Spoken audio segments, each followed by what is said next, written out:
방학이라 다 군기가 빠져가지고 약간만 올려줘봐요. 이거 누가 만져가지고.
아, 아, 기도하고 시작하겠습니다. 사람이 마음으로 자기의 길을 계획할지라도 그 걸음을 인도하시는 아버지 하나님, 우리의 발걸음을 지키시고 보호하시고 인도하심을 감사합니다. 복된 발걸음 되게 하시고 하나님의 영광을 드러내는 발걸음이 되도록 우리 모두를 축복하여 주시옵소서. 오늘 강의를 들을 때 마음을 열어주시고 성령께서 역사하여 주셔서 하나님의 의도와 목적과 뜻을 깨달아 아는 귀하고 복된 시간이 되게 하여 주시옵소서. 예수님의 이름으로 기도하옵나이다. 아멘. 오늘 두 번째 시간으로 여러분과 함께 은혜를 나누고자 합니다. 누가복음 1장 1절에서 4절에 보면 우리 중에 이루어진 사실에 대하여 처음부터 목격자 되고 일꾼된 자들의 전하여 준 그대로 내력을 저술하려고 붓을 든 사람이 많은지라. 이 모든 일을 근원부터 자세히 미루어 살핀 나도 데오빌로 각하에게 차례대로 써 보내는 것이 좋은 줄 알았노니 이는 각하로 그 배운 바의 확실함을 알게 하려 함이라. 이건 뭐냐면 기독교 교육의 본질이라고 이야기할 수 있는데 예수님에 대하여 가르치려면 사실이 아닌 걸 가르치면 안 됩니다. 그래서 이 팩트가 아닌 것을 가르치면 안 된다. 지금 인터넷 SNS가 발달돼서 팩트가 아닌 거짓 정보들이 너무 많이 있습니다. 그런데 이게 사실인지 사실이 아닌지를 판별할 수 있는 그런 기준이 없는 거예요. 그러다 보니까 속수무책으로 그게 진짜인 것처럼, 가짜가 진짜인 것처럼 둔갑해서 그들의 그 마음에, 그들 생각 속에 머무르는 가짜 정보들이 굉장히 많이 있습니다. 그래서 어떤 것들을, 이런 인포메이션을 받아들일 때는 보고 듣는 판별의 기준이 똑바로 해야 되고 바로 해야 되는데, 그러지 못할 경우 바른 지식이 아닌 그런 정보들을 받아들이게 되면서 문제가 됩니다.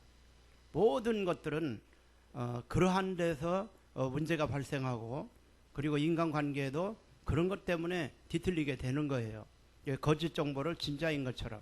그래서 우리는 사실이 아닌 것들을 말해서는 안 돼요. 그래서 우리는 사실만을 받아들이고 사실만을 말해야 된다는 거죠. 사실이 아닌 것이 진짜 사실인 것처럼 말하는 사람이 너무 많은 거예요. 그래도 예수님께서도 경계한 게 그런 거거든요. 인간의 계명, 그런 걸 많이 경계를 해야 되거든요. 인간의 계명이나 장로들의 이전이나 전통이나 법전, 그리고 도덕, 그리고 철학, 윤리, 그게 하나님의 말씀인 것처럼 둔갑해서 말하는 거죠. 저도 유교, 우리 아버지가 유교를 그 6.25에 관련된 그런 책들을 많이 읽었고, 그리고 동양 철학, 또 서양에 대한 이야기를 많이 못 들어봤어요. 고전에 대해서 많이 읽으셨고, 이 주역이라든가 역학 이러한 것들을 공부를 많이 하신 분이에요. 그런데 그러니까 그 공부하니까 그것만 많이 듣고 또 사는 거예요. 그리고 예의, 도덕, 질서 그런 걸 아주 중요시 생각을 했어요. 그래서 저도 어떤 예의 없다든가 버릇 없다든가 그러면 아주 기분이 안 좋은 거예요. 그래서 이 어떤 걸 말을 할 때도 상대를 잘 배려하는 마음으로 말을 해야지 일방적으로 그냥 주입식으로 말을 한다든가 그러면 기분이 나쁘거든요. 그래서 제가 유교주의적인 그런 사고를 갖고 목회를 하면서 제가 이제 가르쳤어요. 그랬더니 그 한 집사님이 목사님은 우리 아버지 같고 시아버지 같다는 거예요. 이게 너무 그 도덕적으로 윤리적으로 그렇게 이야기를 한다고 기분 나빠하더라고요. 근데 그런 사고가 바뀌기까지는요 쉽게 바뀌질 않는 거예요. 내가 배운 것이 전체인 것처럼 그 강요한다던가 그게 진리가 아닌 거를 진리인 것처럼 내가 받아들이면 그게 문제가 되는 거죠.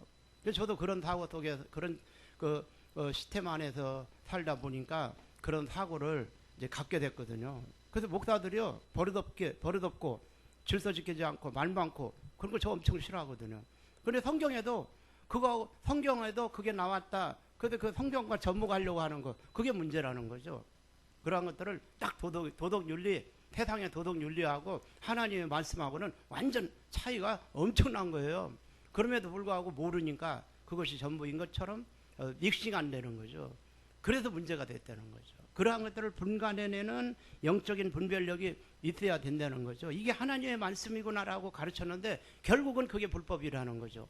마태복음 7장에 귀신도 쫓아내고 하나님의 일을 많이 했던 거죠. 그런데 예수님 앞에 가서 내가 귀신도 많이 쫓아냈고 많은 권능을 행했고 하나님의 일을 열심히 했습니다. 그렇게 말을 하니까 예수님께서 뭐라 말씀하셨어요? 불법을 행한 자들아 내게서 떠나가라 하는 거죠. 슬피 울며 이를 갈며 있다는 거예요. 하나님, 나 하나님 안에서 믿음 안에서 열심히 기도하고 열심히 헌금하고 믿음대로 살고 말씀대로 살고 일도 하고 귀신도 쫓아내고 병든 자도 고쳤고 사랑도 했고 구제도 했고 금식도 했고 그렇게 열심히 했는데요. 왜 마지막에 예수님 앞에 딱 가보니까 불법을 행한 거예요. 여러분 이미 늦은 거예요. 그건 뭐냐? 내가 가지고 있는 사고의 틀 속에 들어있는 진리가 아닌 것들이 진리처럼 가정에서 내 안에 숨어 있는 거예요. 이런 걸 분간해내지 못해요. 목사들도 잘. 그런 걸 잘 알아야 돼요.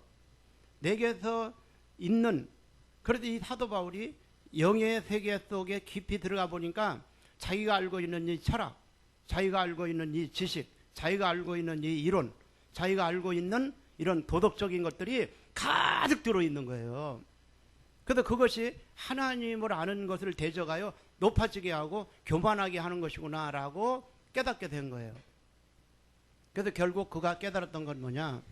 내 사고체계 속에 들어있는 모든 이론과 경험과 생각들을 쳐서 버렸다는 거예요. 그래서 이것과의 이 단절, 이것에서 벗어나는 거예요. 이 육신적인 것에서 벗어나는 거예요. 불교 용어로는 해탈이라고 그래요. 해탈. 여기에서 벗어나야 돼. 이게 다. 내가 지금까지 먹고 마시고 입었고 보고 느끼고 깨달았던 사고체계를 버리는 거예요. 이게 쉽지가 않아요. 습성이라고 그래요. 습관이라고 그래요. 그러니까 선지식이라고 그래요. 그게 안 벗어지거든요. 누가는 의사였어요. 그러니까 의학적 기술을 많이 가지고 있는 그런 사람이었죠. 인간에 대해서 많이 알았겠죠. 의학 지식을 많이 아는 사람들은 사람에 대한 육체에 대한 것들을 해부학도 공부하고 깊이 알게 되는 거죠. 사람에 대한. 그러니까 모든 이 학문은요. 어떻게 하면 사람이 행복하게 살고 잘 먹고 편안하고 오래 살까. 과학도 마찬가지예요. 과학이요. 계속 과학 발달이 지금 뭐냐. 인간의 초점이 맞춰져 있어요. 의학? 인간의 초점이 맞춰져 있어요. 철학? 철학도요, 인문학이에요. 철학도 인간에 맞춰져 있어요. 근데 이런 철학이나 의학이나 과학이 하나님을 알게 하느냐? 절대 알지 못하게 합니다. 눈을 멀게 한다는 거죠. 과학이 다 우상이 된 거예요. 과학 만능주의예요.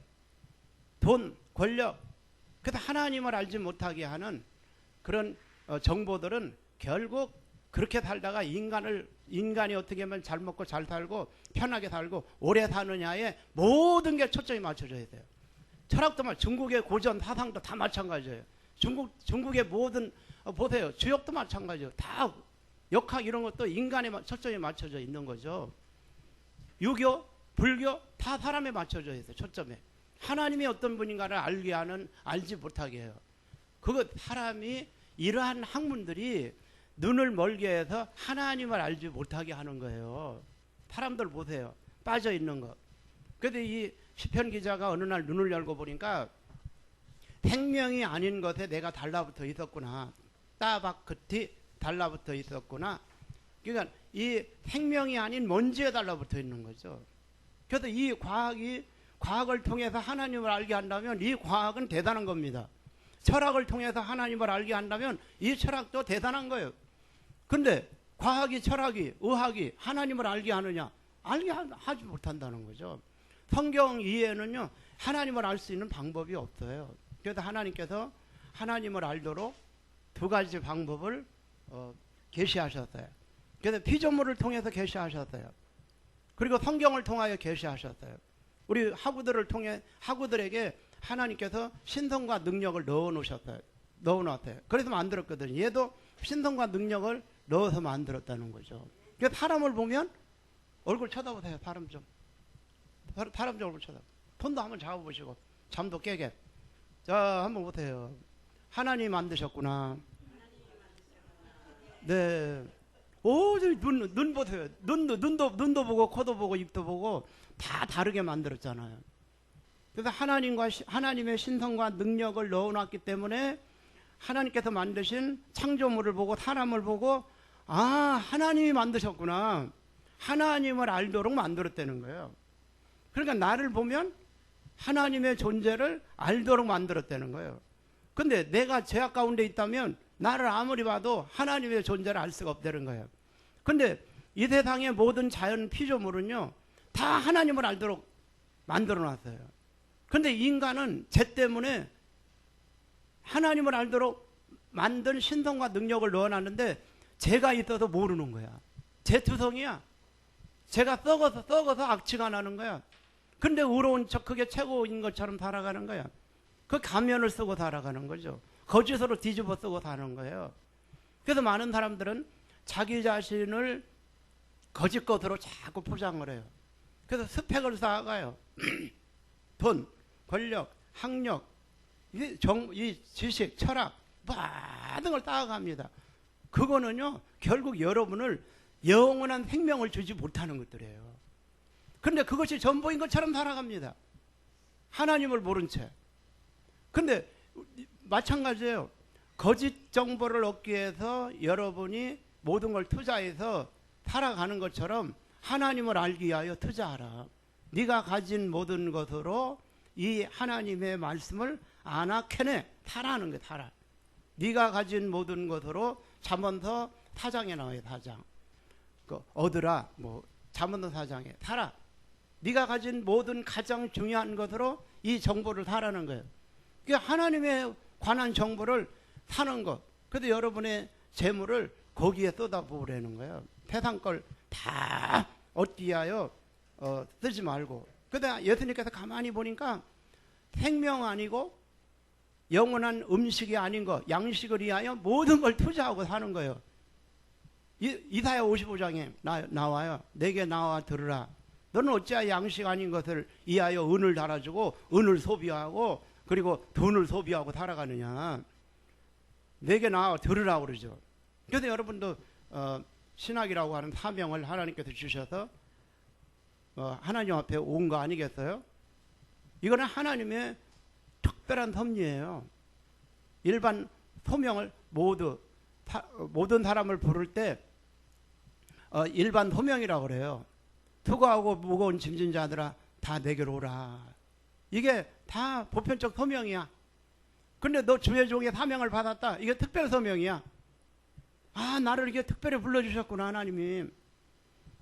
그거 엄청난 거죠. 내가 부름을 받았다라고 하는 이 사실 하나만 생각해도 엄청난 은혜고 능력인 거예요.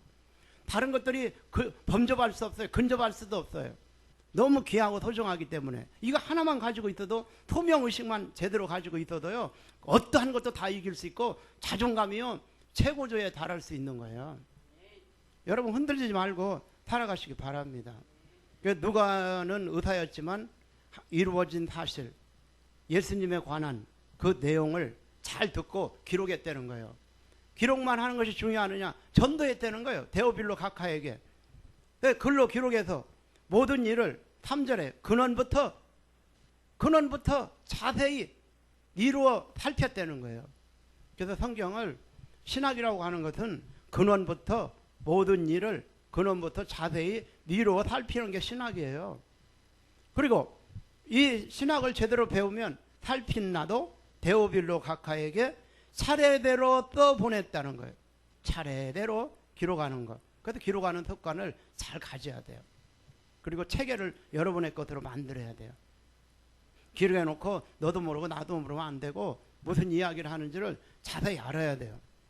그래서 이 전도를 하려면 이루어진 사실을 근원부터 자세히 살펴서 그리고 차례대로 기록해서 써서 보내는 거예요. 그게 가장 좋다는 거예요. 4절에 보면 이는 각하로 그 배운 바의 확실함을 알게 하려 함이라. 그래서 가르쳐서 상대가 알게 해야 된다는 거죠.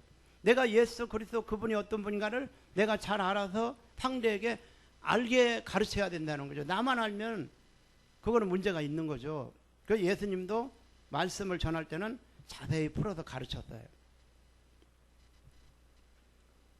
우리가 그 태권도도 배우고 합기도도 배우고 검도도 배우고 그랬는데 1단 정도 되면요 싸우자고 달라들어요. 근데 5단 6단은요 절대 안 싸워요. 한 방 치면 가니까. 그리고 운전을 제가 해보니까 운전을 할 줄 모르는 사람들은 잔소리를 안 해요. 근데 운전 옆에 좀 운전을 할 줄 안다 하는 사람은 잔소리를 굉장히 많이 합니다. 브레이크도 밟고 이리 가라 저리 가라. 아 이거 이리 가야 되는데 저리 가야 되는데. 그러면 이 운전하는 사람 입장에서는요 자꾸 잔소리하면 기분 나쁘거든요. 가게 레벨이 돼야지. 근데 봐요, 운전을 잘 하지 못한 사람 말이 없어요. 모르니까. 몰라서 이제 말이 없죠. 조금 아는 사람은요 자꾸 잔소리해요. 근데 또 많이 아는 사람은요, 제가 그걸 느꼈어요. 권장석 교수님 알죠? 그분이 뒤에 탔는데 제가 운전을 했어요. 근데 운전을 조금 스피드하게 하고 조금 난폭하게 하는 그런 게 있어요. 제가 그 자가용으로 운전을, 김경석 목사는 자가용으로 운전을 먼저 했고 저는 그 봉고 그 스타렉스로 먼저 운전을 했거든요. 제가 이제 교회 청년 때 그 신앙생활을 하면서 교회 차가 봉고차였어요. 그래서 봉고차는 당연히 그 디젤이기 때문에 되게 밟아야 되고 그리고 그 쿠션도 없어요. 근데 자가용은 그 휘발유기 때문에 살짝 엑셀레이터를 밟아서 나가요. 그리고 쿠션 탑승할 때 이 쿠션이 그 스타렉스보다 훨씬 좋아요. 자가용은. 그러니까 이제 앉아 있으면 쿠션 강박도 있고 그런데 이 베스타 스타렉스는요 방정 맞고 촐랑대 가지고 막 튀어요. 그래도 그런 것도 잘 알아서 살살 슬럼프하게 잘 넘어가야 되는데 제가 운전을 하면 조금 거칠게 하는 게 있거든요. 그랬더니 권장석 교수님이 하는 얘기가, 김유신 목사님 트럭 운전을 많이 하셨어요 이렇게 얘기하더라고. 그래서 그 얘기를 듣고 깨닫는 바가 많이 컸어요. 옆에서 잔소리 해가지고 고쳐가지고 이렇게 해라 저렇게 해라, 뒤에서 운전도 하지도 않는 사람들이 잔소리하고 그러면 기분 나쁘거든요.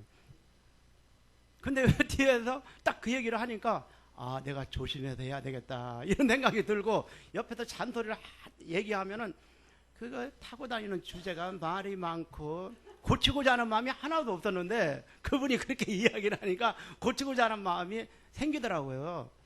그러니까 여러분 뭘 해도 프로페셔널하게 하게 해야 돼요. 잘 뭘 말할 때도 그렇고 행동할 때도 그렇고. 그리고 운전할 때 옆에서 잔소리 많이 하지 마세요. 잔소리 듣는 인간 기분 나빠요. 우리 제 친동생이 부산에서 그 마사지 샵을 해요. 근데 거기 그 한족 오리지널 중국인이 왔어요. 그러니까 이제 거기는 좀 간혹가다 이제 트러블이 생기나 봐. 마사지를 잘했냐 안 했냐 돈이 아깝냐 해가지고 18소리를 잘 찾는 거예요. 그러니까 중국인이 와가지고 뭐 18 막 그러니까 사장님 18이 뭐예요? 물어보니까 18은 기분 나쁠 때 하는 소리야. 그래도 우리 동생이 그렇게 알려준 거예요. 그래가지고 우리 집에 왔거든요, 며칠 전에. 그랬더니 이 종업원이 중국인인데 그 여자가 나이도 많지는 않은데 야이씨 막 욕을 우리 동생한테 막 하는 거예요.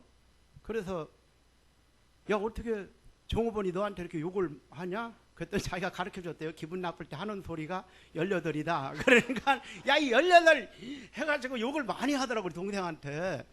그래서 야 어떻게 그렇게 왜 그렇게 욕을 하냐 그랬더니 그렇게 가르쳐줬대요. 기분이 나쁠 때 앞에다가 하는 소리라고. 그래가지고 욕 많이 먹었어. 제대로 가르쳐줘야 되는데 그 욕하지 말아라 이렇게 해야 되는데 그런 욕은 안 좋으니까 하지 말아라 그래야 되는데 기분 나쁠 때 앞에 붙여서 하는 소리다 해가지고 기분 나쁘면 앞에다가 야이씨 해가지고 우리 동생한테 그렇게 하는 거예요. 그랬더니 우리 동생이 오히려 미안해 그러더라고. 잘못 가르쳐도. 잘 가르쳐줘요. 예? 이거 배운 대로 하잖아. 배운 대로. 자 다음에 이제 넘어갑니다. 오늘 성경의 능력과 경험 디모데후서 3장 15절에서 18절 먼저 이 본문을 가지고 여러분에게 강의를 했어요. 성경에는 어떤 능력이 있는가. 그래서 이 디모데는요 어렸을 때부터 성경을 알았다는 거예요. 근데 성경을 아는 거하고 성경 안에 들어있는 이 성경이 어떤 능력이 들어있는가를 알아야 된다는 거죠. 무조건 읽어서 이 인포메이션 정보만 아는 거하고 이 성경이 어떤 능력이 들어있느냐 그런 걸 알아야 된다는 거죠. 우리가 어떤 책을 읽으면 그 책 속에 들어있는 이 정보 핵심 그리고 책 속에서 저자가 말하고자 하는 의도와 목적과 뜻들이 무엇인가를 아는 게 중요한 거죠. 그래서 이 땅의 모든 인간의 이 사고에서 나온 것들은요 다 생명이 없는 거예요. 이 하나님이 주신 말씀만이 생명이 있는 거예요. 이 땅에 어떤 뭐 철학이나 우리가 알고 있는 이론들이나 그런 무시하는 게 아니에요. 인간의 사고에서 나온 말이나 그리고 생각이나 이론들은 생명이 없다는 거예요. 그냥 글이에요, 글. 그러니까 이 성경은 생명이 있고 살아있다는 거죠. 제가 한 말은 영원히 살아있는 말이 아니라는 거예요. 하나님의 말씀만이 진리고 하나님의 말씀만이 살아있다는 거죠. 히브리서 4장 12절에 하나님의 말씀은 살아있다는 거죠. 이 땅에 어떤 철학자가 이야기했다 할지라도 살아있다라고 하는 말은 없어요. 이 성경만이 살아있다. 하나님의 말씀만이. 그러니까 이 소리가 문자로 기록되어 있지만 이 문자는 살아있다는 거예요. 그래서 하나님의 소리라고 그래요. 이 성경을. 하나님의 소리가 인간의 귀에 들려져서 듣고 보고 깨달았던 것들을 기록한 거예요. 성령의 감동을 통해서. 그래서 성경은 네가 알았지만 성경 속에 들어있는 능력은 어떤 능력이 들어있느냐 그걸 이야기하는 거죠. 성경에 어떤 능력이 들어있느냐 그걸 알고 공부를 해야 돼요. 신학이라고 하는 것은 이 성경의 본질이 뭐냐, 성경을 주신 목적이 뭐냐, 왜 성경을 우리에게 주셨고 이 성경 속에 들어있는 능력이 과연 뭐냐 그걸 알고 공부를 해야 능력이 나타나는 거 아니겠어요? 그래서 이 성경을 내가 배워봐야 할 필요성을 느꼈다. 그럼 많은 사람들은요 거기에 투자를 하게 됩니다. 의학, 내가 사람을 고치는 의술을 배워야 되겠다. 그럼 의대를 지망하는 거예요. 그리고 사람들의 죄인들을 판결하는 판검사가 돼야 되겠다. 그러면 법학을 공부하는 거예요. 내가 사람을 영혼을 살리는 사람이 돼야 되겠다. 그래서 이 신학을 공부하는 거 아니겠어요? 이 육체는요 잠깐 있다가 없어질 거고 이 영혼은 영원한 겁니다. 그 영원한 의사가 되기 위하여 나는 신학을 선택했다 하면 이 땅에 어떤 것보다도 어떤 학문보다도 심혈을 기울여야 돼요. 의학을 공부하는 사람들이요 몇 년을 공부합니까? 레지던트, 인턴 레지던트까지 과정 보세요. 수많은 시간을 공부해요. 연구하고 실전 경험을 쌓고. 그래서 우리는요 최선을 다해서 하나님의 마음과 생각이 뭔가를 읽어내야 돼요. 그래도 이 성경은 네가 알았지만 성경은 능히 너로 하여금 그리스도 예수 안에 있는 믿음을 갖게 한다는 거예요. 이게 진짜 믿음이거든요. 여러분이 가지고 있는 적극적 사고방식에 근거한 믿음, 그리고 내 어떤 열심에 근거한 믿음, 그거는요 가다가 여러분에게서 출발되고 여러분에게서 나온 믿음은요 가다가 다 무너져 버려요. 어떤 위기가 당하면요 다 시험 들고 넘어지고 엎어지고 깨지고 가다가 엎어지고, 그건 믿음도 아니에요. 성경은 어떤 믿음을 갖게 하느냐, 예수 그리스도 안에 있는 믿음을 갖도록 역사한다는 거예요. 이럴 때 아멘. 예수 그리스도 안에 있는 믿음만이 진짜 믿음이에요. 그거 얼마나 중요한지 몰라요. 그래서 이 성경을 가까이 해야 돼요. 성경을 가까이 하면 이 성경은 예수 그리스도 안에 있는 믿음이 어떤가를 알려주고 그 믿음을 갖도록 하는 거예요. 그래서 그 믿음과 첫 번째, 여기 나와 있죠. 성경을 알아야 하는 이유. 너로 하여금 그리스도 예수 안에 있는 믿음으로 말미암아, 그 믿음이죠. 두 번째, 구원에 이르는 지혜가 있다는 거예요. 구원에 이르는. 그 내가 내 영혼이 영원한 구원에 이르는 지혜가 있어요. 이 세상에 어떠한 책도 어떤 경전도 구원에 이르는 지혜가 없어요. 진리가 없는 거죠. 제가 많이 이야기했죠. 성철 스님에 대해서도 이야기를 했고. 그러니까 그 8만 대장경 안에 예수 그리스도를 믿고 구원받는 길을 제시했느냐? 그게 없다는 거죠. 그 인간의 사고에서 나온 거예요. 모든 학문의 책에는 다 그렇습니다. 그러니까 그것을 보고 예수 그리스도를 믿고 구원받았다면 그게 엄청난 게 될 수 있죠. 천만에요. 그런 이 고전이나 경전 안에는요 예수 그리스도를 믿고 구원받게 하는 구원에 이르는 지혜가 없는 겁니다. 예수 그리스도 이에 구원받을 만한 이름을 이 땅에 보낸 적이 없다는 거예요. 그래서 구원자라고 자처하는 모든 사람들은요 다 가짜입니다. 다 구원자라는 거예요. 이것을 믿으면 구원이 있다는 거예요. 예수 그리스도 안에, 그래서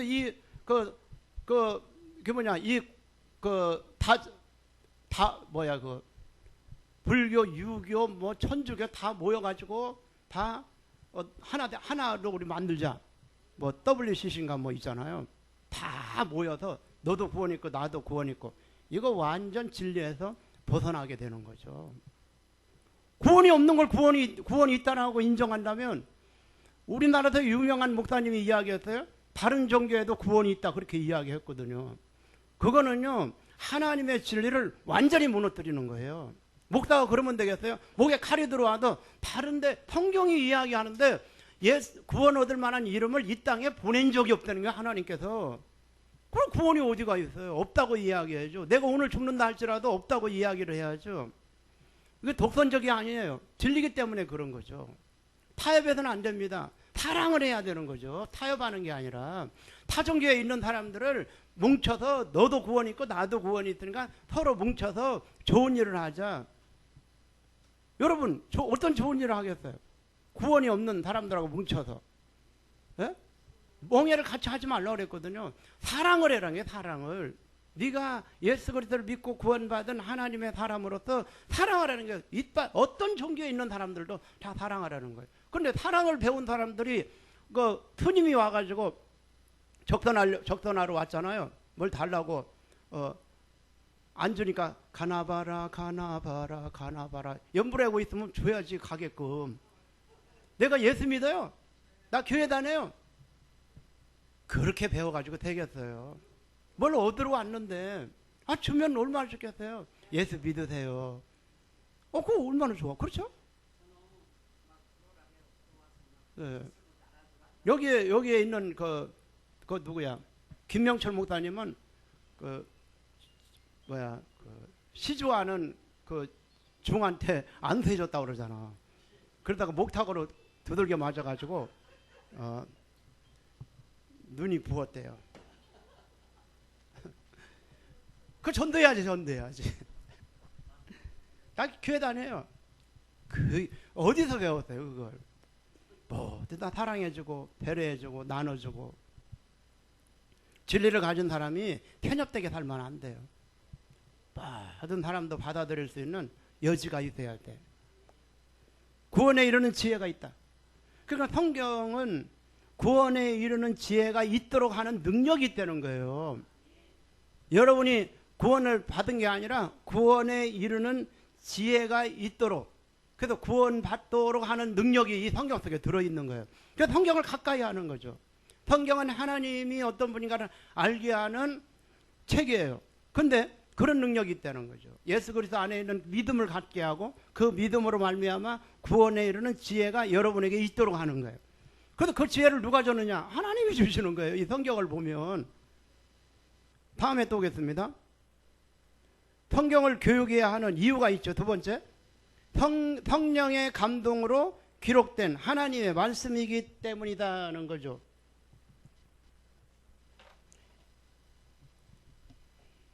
이거 하나도 없네요. 어디 갔어요?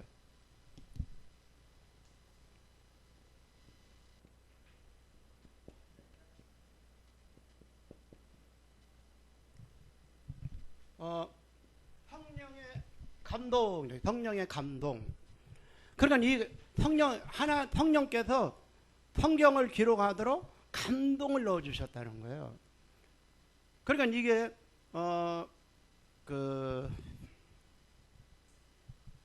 신학적으로 이야기하기 좀 복잡해지는데, 하나님께서 너는 이렇게 기록하도록 하는 영감을 넣어주신 거예요. 내가 인위적으로 내 생각을 첨가해서 기록한 것이 아니라 하나님의 말씀만을 기록하도록 성령께서 그의 마음과 생각과 그리고 모든 것들을 움직이신 거죠. 그래서 성령께서 기록하도록 하셨다. 그래서 이 성경이 성령의 감동으로 기록된 하나님의 말씀이기 때문에 교훈해야 되는 거예요. 그래서 우리는 하나님께서 우리를 콜링했지만 그 부르신 목적이 있어요. 목적은 뭐냐? 내가 예수 그리스도 안에 있는 그 믿음을 갖고 구원에 이르는 그 지혜로 내가 구원을 받고 죽어가는 영혼들을 향하여 이 복음을 전하게 하는 사명을 부여한 거예요. 그렇기 때문에 세 번째 보겠어요? 교육 방법이 나와요. 교육 방법. 먼저는 제가 그냥 강의를 했는데, 제가 이렇게 여름방학 특강 하면서 이제 만들었어요. 교육 방법. 교훈해야 돼요. 책망해야 돼요. 그러니까 이 성경을 내가 알았다면 이 성경의 근거에서 교훈을 해야 합니다. 교육을 해야 합니다.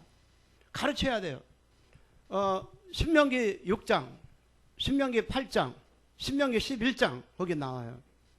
신명기 6장에는 내 자녀에게 부지런히 네 말씀을 내 마음에 새기고 내 자녀들에게 부지런히 가르쳐라. 앉았을 때든지 서 있을 때든지 누웠을 때든지 일어날 때든지 이 말씀을 내 자녀에게 강론하라. 가르치라는 거예요. 가르쳐라. 그래서 사도 바울은 사도행전에 잘 읽어보세요. 사도 바울은요, 날마다 그리고 3개월 동안 태방에서 2년 동안 가르치는데 올인했어요. 자꾸 가르쳐야 돼요. 들으면 옆에 있는 사람한테 깨달은 대로 남 헌담하고 사람 얘기하지 말고 원망하고 불평하지 말고 말씀 한마디라도 자꾸 이야기를 해줘야 돼요. 근데 여러분 말씀을 묵상해야 돼요. 자꾸 애우고 묵상하고 그 묵상한 말씀을 옆에 사람이 얘기해 줘야 돼요. 그리고 말씀으로 교육해 줘야 돼요. 남 비방하고 판단하고 남 이간하면, 야, 하나님이 이간하는 걸 제일 싫어한대. 하나님은 이간하는 걸 싫어하시니라. 말씀을 애우면 가르쳐 줘야 돼요. 똑같이 앉아가지고 어느 목사님 헌담하면 그냥 헌담하는데 앉아가지고 그냥 그 목사가 어떻고 목사들이 그러면 되겠어요? 안 되죠. 그리고 나중에는요, 그 헌담하는 목사와 같이 말 섞어서 이야기하잖아요. 나중에는요, 본인이 다 이야기했다고 고자질해요. 그런 사람 조심해야 돼요. 자기가 이야기 다 해놓고 말쟁이들하고 말 섞으면 안 돼요. 그래서 남 헌담하는 얘기는 딱 끊어버려야 돼요. 우리는 그래요. 남 헌담하고 그러면 그 자리 끊어버려요. 직접 하세요. 앞에 가서 이야기하세요. 그 얘기 들어야 기분 나쁘거든. 그렇게 해야지. 뭔가 단호한 게 있어야지. 사람들이 이것도 아니고 저것도 아니고. 질서도 없고 예의도 없고. 자, 다음에 또 보겠습니다. 교훈하고 책망을 해야 된다. 교육 방법이. 교육의 목표가 뭐냐? 여기 나왔죠? 하나님의 감동으로 된 것으로 16절 디모데후서 3장 15절에서 18절 중에 16절에 모든 성경은 하나님의 감동으로 된 것으로 교훈과 책망과 바르게 함이 있죠. 그럼 바르게 해서 어떻게? 의로 교육하기에 유익하다. 그럼 바르게 해야 돼요. 똑바르지 못하면 똑바르게 해야 돼요. 누구 어디든 마찬가지예요. 얼굴 쳐다보시고 똑바르게 살아. 해봐요. 고백해봐요. 똑바르게 살아. 여러분, 내가 똑바르면요 그렇게 얘기할 수 있는 거예요. 성경은 똑바르게 살도록 한다는 거야. 성경을 배웠으면요 똑바르지는 거예요. 좌편 우편 뭐 보수 뭐 극보수 극좌 뭐 이런 거 있잖아요. 보수. 우리나라 얼마나 말이 많아요. 보수가 뭔지. 그리고 좌파 우파 좌편향 우편향.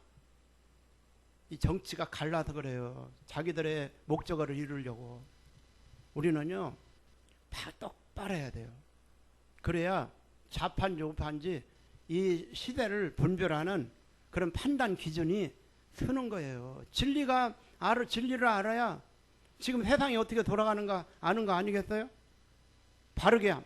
의롭게 해야 된다는 거예요. 너는 의로워야 돼. 어떤 상황에서 의로워야 돼. 그 기준이 있잖아요. 의로운 거. 내 기준에서 의롭고 도덕적으로 윤리적으로 의로운 게 아니라 하나님의 말씀의 기준에 따라서 의로워야 된다는 거예요. 딱 너는 의의 편에 딱 서야 돼요. 의로움이라고 하는 justification 그 차데크라고 그래요. 차데크.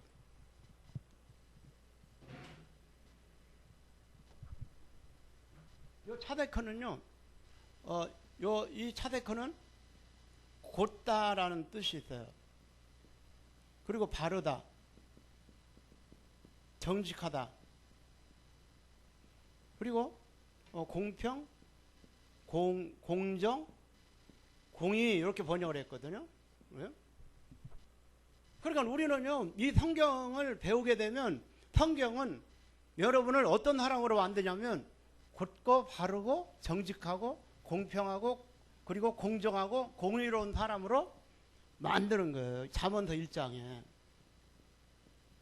그리고 성경을 배운 사람은요 성경은 이런 능력이 들어있는 거예요. 사람을 곧게 해요. 사람을 정직하게 해요. 내가 정직하게 산다고 도덕적으로 윤리적으로 유교적으로 불교적으로 아무리 도덕적으로 잘 정직하게 산다고 그거는요 정직하게 절대 못 살아요.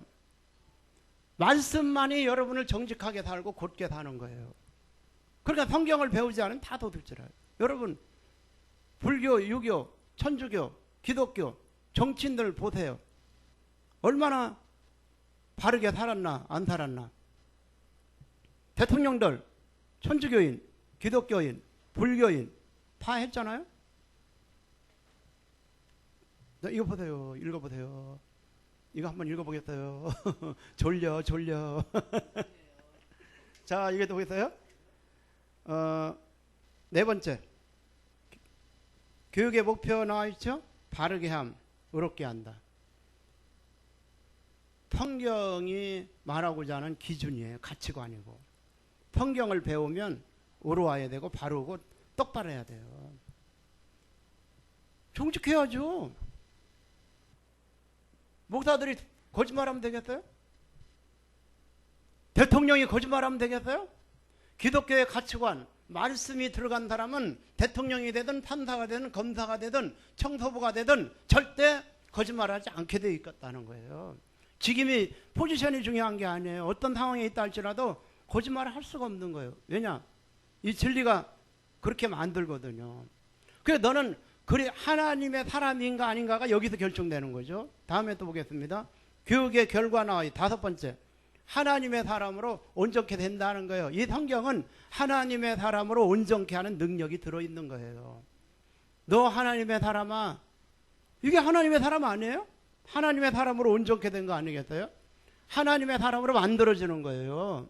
성경은 하나님의 사람으로 만들고자 하는 그런 특성이 있고 하나님의 사람으로 만들고자 하는 능력이 하나님의 의도와 목적과 뜻이 이 성경에 들어있기 때문에 만들어져야 된다는 거예요. 하나님의 사람으로 온전케 된다는 건 인격, 성격 모든 게 다 고쳐지는 거예요. 다 개별, 천지개벽된다고 그러잖아요. 다 바뀌어지는 거예요. 바뀌어지는 거. 바뀌어져야 될 거 아니에요. 이 성경은 그런 능력이 들어있다는 거예요. 믿음 생활한다든가 성경을 읽었다라고 하고 기도를 했다라고 한다면 하나님의 사람으로 온전케 되어져야 한다니까. 그렇게 돼야지. 성격, 인격, 신성 이런 거 한번 보세요. 믿음의 사람이다라고 한다면 하나님의 사람으로 온전케 되어져야 된다는 거지. 이게 성경이 말하고자 하는 기준이고 성경이 이야기하고자 하는 목표고 성경의 결과가 뭐냐? 하나님의 사람으로 온전케 되어진다는 거죠. 그거 중요한 거죠.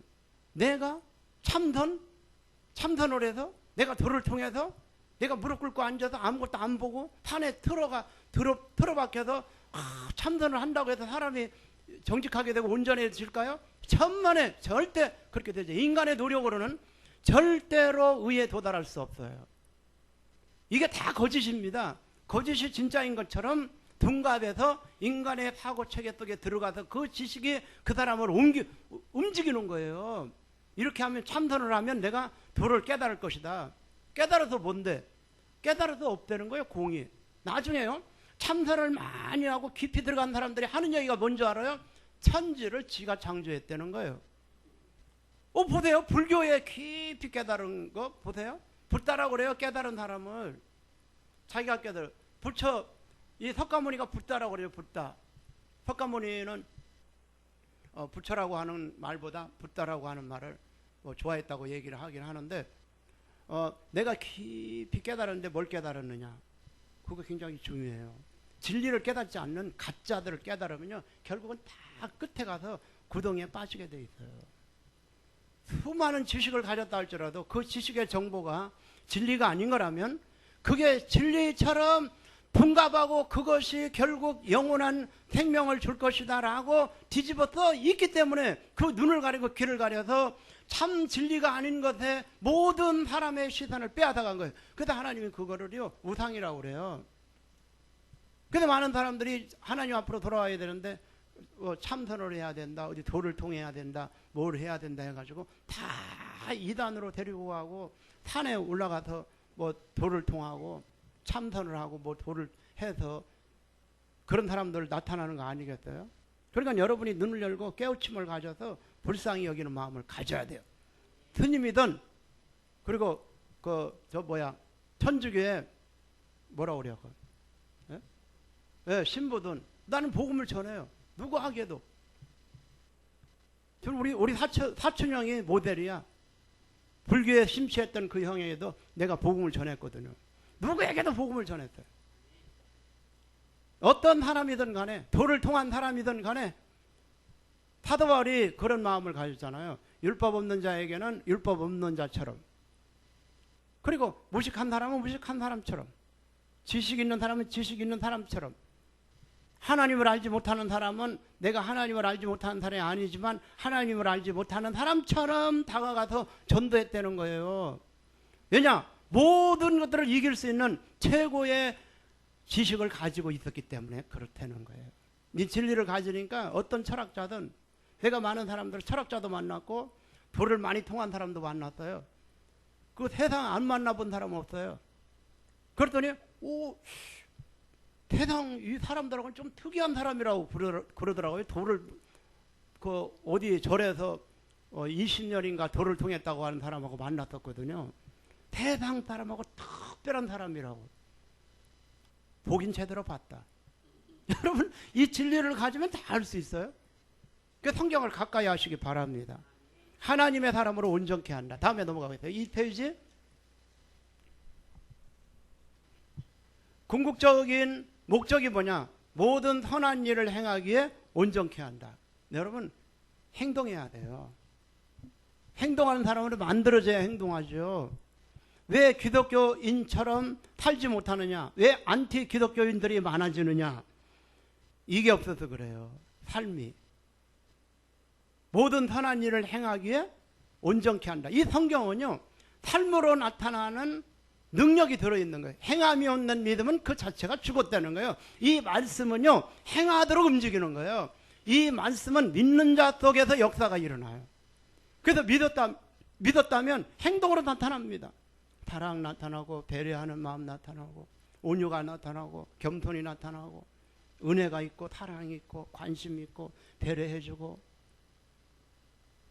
그리고 무례히 행치 아니, 예의라는 거 아니에요. 무례히 행치 아니하고. 여러분 그냥 여러분 습관대로 살아보세요. 습성대로 살아보세요. 무례히 행동하는 게 엄청 많아요. 눈에 거슬리는 거 엄청 많아요. 우리 성도들도 가만히 보면요, 무례한 게 엄청 많아요. 내가 그거 하나하나 다 지적하면 기분 나빠서 교회 안 나올걸? 모르는 거예요. 다 그거를. 내가 행동하는 그 자체가 무례히 행동하는지 안 하는지를 모르는 거야. 그러니까 행동하죠. 근데 이 진리를 가까이 하면요, 내가 무례히 행동하는가 안 하는가를 정확히 알 수 있어요. 그래서 이 말씀이 들어가면 무례히 행치 아니하고, 고린도전서 13장 잘 보세요. 하나님이 주신 은사가 임하면요, 사랑은 온유하고 오래 참고 무례히 행치 아니하며. 무례히 행치 않아요. 여러분 질서를 잘 지키게 되어 있어요. 하나님은 질서의 하나님이기 때문에 질서를 잘 지키게 되어 있고 무례히 행치 않게 되어 있어요. 그래야 되지 않겠어요? 아무튼 행동하는 것, 말하는 것, 상대를 배려하지 않는 말, 네, 직관적이고 직설적이고, 나는 겉과 속이 똑같으니까 나는 할 말 다 하고 살아. 그 사람 다 떨어지고 인간관계 다 망치는 거예요. 나는 곧고 바르기 때문에 똑바른 것만 얘기해 보세요. 그거 다 인간관계 망쳐요. 정답만 얘기해 보세요. 정답? 그거요, 비정답이 아닐 수 있어요. 내 사고에서 나온 정답은요, 하나님의 정답과는 거리가 먼 것들이 너무 많이 있다는 것도 우리가 알아야 돼요. 자, 다음에 넘어갑니다. 이거 한 가지 중요한 내용이 있어요. 비유로 말씀하신 이유와 목적이 있어요. 이단들은요, 비유로 이야기합니다. 비유를 풀어야 된다는 거예요. 비유풀이. 여러분 들어봤죠? 비유풀이. 비유는 풀으면 이단이 되는 겁니다. 비유 절대 풀으면 안 돼요. 비유풀이 한다. 성경은 비유로 되어져 있기 때문에 비유로 풀어야 된다. 이거부터 이단이에요. 여기 잘 보세요. 비유로 말씀하신 이유와 목적이 오늘 여러분 알게 될 거예요. 누가복음 8장 4절에서 15절에 보면 예수님께서 비유로 말씀하시되 나오죠. 예수님은 이 땅에 오셔서 비유라고 하는 수단을 통해서 진리를 드러내셨어요. 그러면 비유로 이 천국을 비유로 설명하신 이유가 있고 목적이 있다는 거죠. 씨를 뿌리는 자가 그 씨를 뿌리러 나가서 뿌릴새 더러는 길가에 떨어짐에 밟힘에 공중의 새들이 먹어버렸고, 더러는 바위에 떨어짐에 났다가 습기가 없음으로 말랐고, 더러는 가시떨기 속에 떨어짐에 가시가 함께 자라서 기온을 막았고, 더러는 좋은 땅에 떨어짐에 나서 100배의 결실을 하였느니라. 여기까지만 딱 내가 읽었단 말이에요. 예수님이 내가 여러분에게 읽었단 말이에요. 예? 그러면 여러분 이거 알겠어요? 이렇게 그렇게 이야기하면 이거 뭔 얘기예요? 지금 뭐 씨를 뿌렸는데 뿌릴 때 길가에 떨어져서 밟혔는데 공중에 새들이 먹어버렸고, 무슨 얘기를 하는지 의도와 목적과 뜻이 뭔가를 잘 모르는 거예요. 이 말씀을 하시고 예수님께서 이제 그렇게 말씀을 하시는 거예요. 이 말씀을 하시고 애치시되 들을 귀 있는 자들은 들을지어다, 그렇게 이야기를 했단 말이에요. 지금 여러분 여기에 있는 우리 학우들에게 다 이렇게 이야기를 했어요. 그럼 여러분 알아듣겠어요? 못 알아듣겠어요? 예? 그리고 못 알아듣는 거 너 몰라. 모르는 게 무슨 얘기인가를 잘 몰라. 이제 잘 보세요. 제자들이 이 비유의 뜻을 물으니 물었죠. 알았다면 물었을까요? 모르니까 물었겠죠. 가라사대 하나님 나라의 비밀을 아는 것이 너희에게는 허락되었으나 다른 사람에게는 비유로 하나니 이는 저희로 보아도 보지 못하고 들어도 깨닫지 못하게 하려 함이니라. 비유로 하신 의도가 들어있는 거죠. 숨은 의도가 들어있어요.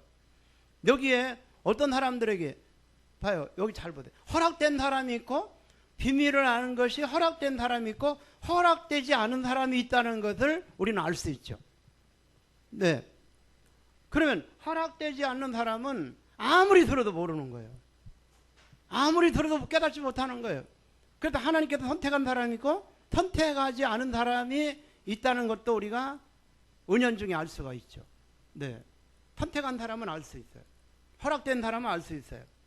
그런데 이제 보세요. 허락된 사람들에게 이 비유는 이러하니라. 자, 비유로 말씀하셨고 그 비유를 예수님께서는 비유를 해석해서 다 알 수 있도록 보편적 사고를 가진 사람들은 다 알 수 있도록 해석했다는 거예요. 그러면 예수님께서 비유를 말씀하신 목적은 허락되지 않은 사람들은 모르게끔, 근데 허락된 사람은 알 수 있도록 비유를 풀어서 말씀하셨기 때문에 비유를 다시 풀면 된다 안 된다? 예? 뽀리무중이야. 왜 이렇게 대답을 못해? 그렇지, 안 된다는 거지. 예수님께서 왜 풀어주셨기 때문에. 자, 읽어봅니다. 이 비유를 이야기했을 때는 허락되지 않은 사람들은 모르고 허락된 사람들은 알 수 있도록 비유를 이제 풀어줍니다. 들어도 깨닫지 못하고 이 비유는 이러하다. 시는 하나님의 말씀이요. 자, 시인 일고로 하나님의 말씀. 여러분 알 수 있어요, 없어요? 시는 하나님의 말씀이구나 라고 여러분들이 알면 되는 거예요. 그러면 요 시를 다른 걸로 자꾸 해석을 하면 되겠어요, 안 되겠어요? 안 되는 거예요. 이단들은요, 요 시를 또 해석합니다. 이 시는 뭔지 아냐? 이 시는, 이 시 이면에는 다른 것이 들어있을 것이다 라고 이것을 해석하면 이단이 되는 거예요. 여기 넘어가면 안 돼요. 이해만 거거든요. 시는 하나님의 말씀이요. 이제 들어도 할 수 있어요. 길가에 있다는 것은, 자, 해석합니다. 길가에 있다는 것은 말씀을 들은 자니 이에 마귀가 와서 그들로 믿어 구원을 얻지 못하게 하려고 말씀을 그 마음에서 빼앗는 것이요. 그럼 마귀를, 그러면 말씀을 빼앗아 가도록 마귀를 그냥, 마귀님 내 안에 오셔서 말씀 빼앗아 가세요 해야 돼요? 마귀를 대적해야 돼요? 마귀를 대적하라. 그리하면 피하리라. 마귀를 대적하고 쫓아내야 되겠죠. 귀신도 예수의 이름으로 귀신을 쫓아내야 되겠죠. 그런데 여기 우리 그 목사님이 누구한테 전도를 했대요. 근데 그 교회 목사가 이단적인 사상을 가지고 있는 목사님인가 봐요. 그래서 우리 목사님이 야, 그 이단 그 사상을 가진 목사님이기 때문에 우리 교회로 와라. 거기 있으면 큰일 난다 그랬더니 그 목사님한테 그 자매가 얘기를 했나 봐요. 우리 교회에 뭐 예수님의 이름으로 귀신을 쫓아내고 방언도 말하는 교회고 은사를 행하는 교회고 그랬더니 거기 이단이라고 가지 말라고 그러더라고요. 그랬대요. 아니, 예수님의 이름으로 귀신을 쫓아내고 하나님 높이는 말을, 방언을 말하는 교회가 이단이에요?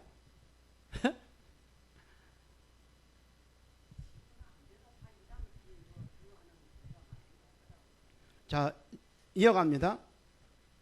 자, 첫 번째, 첫 번째, 길가에 있다는 것은 나와요.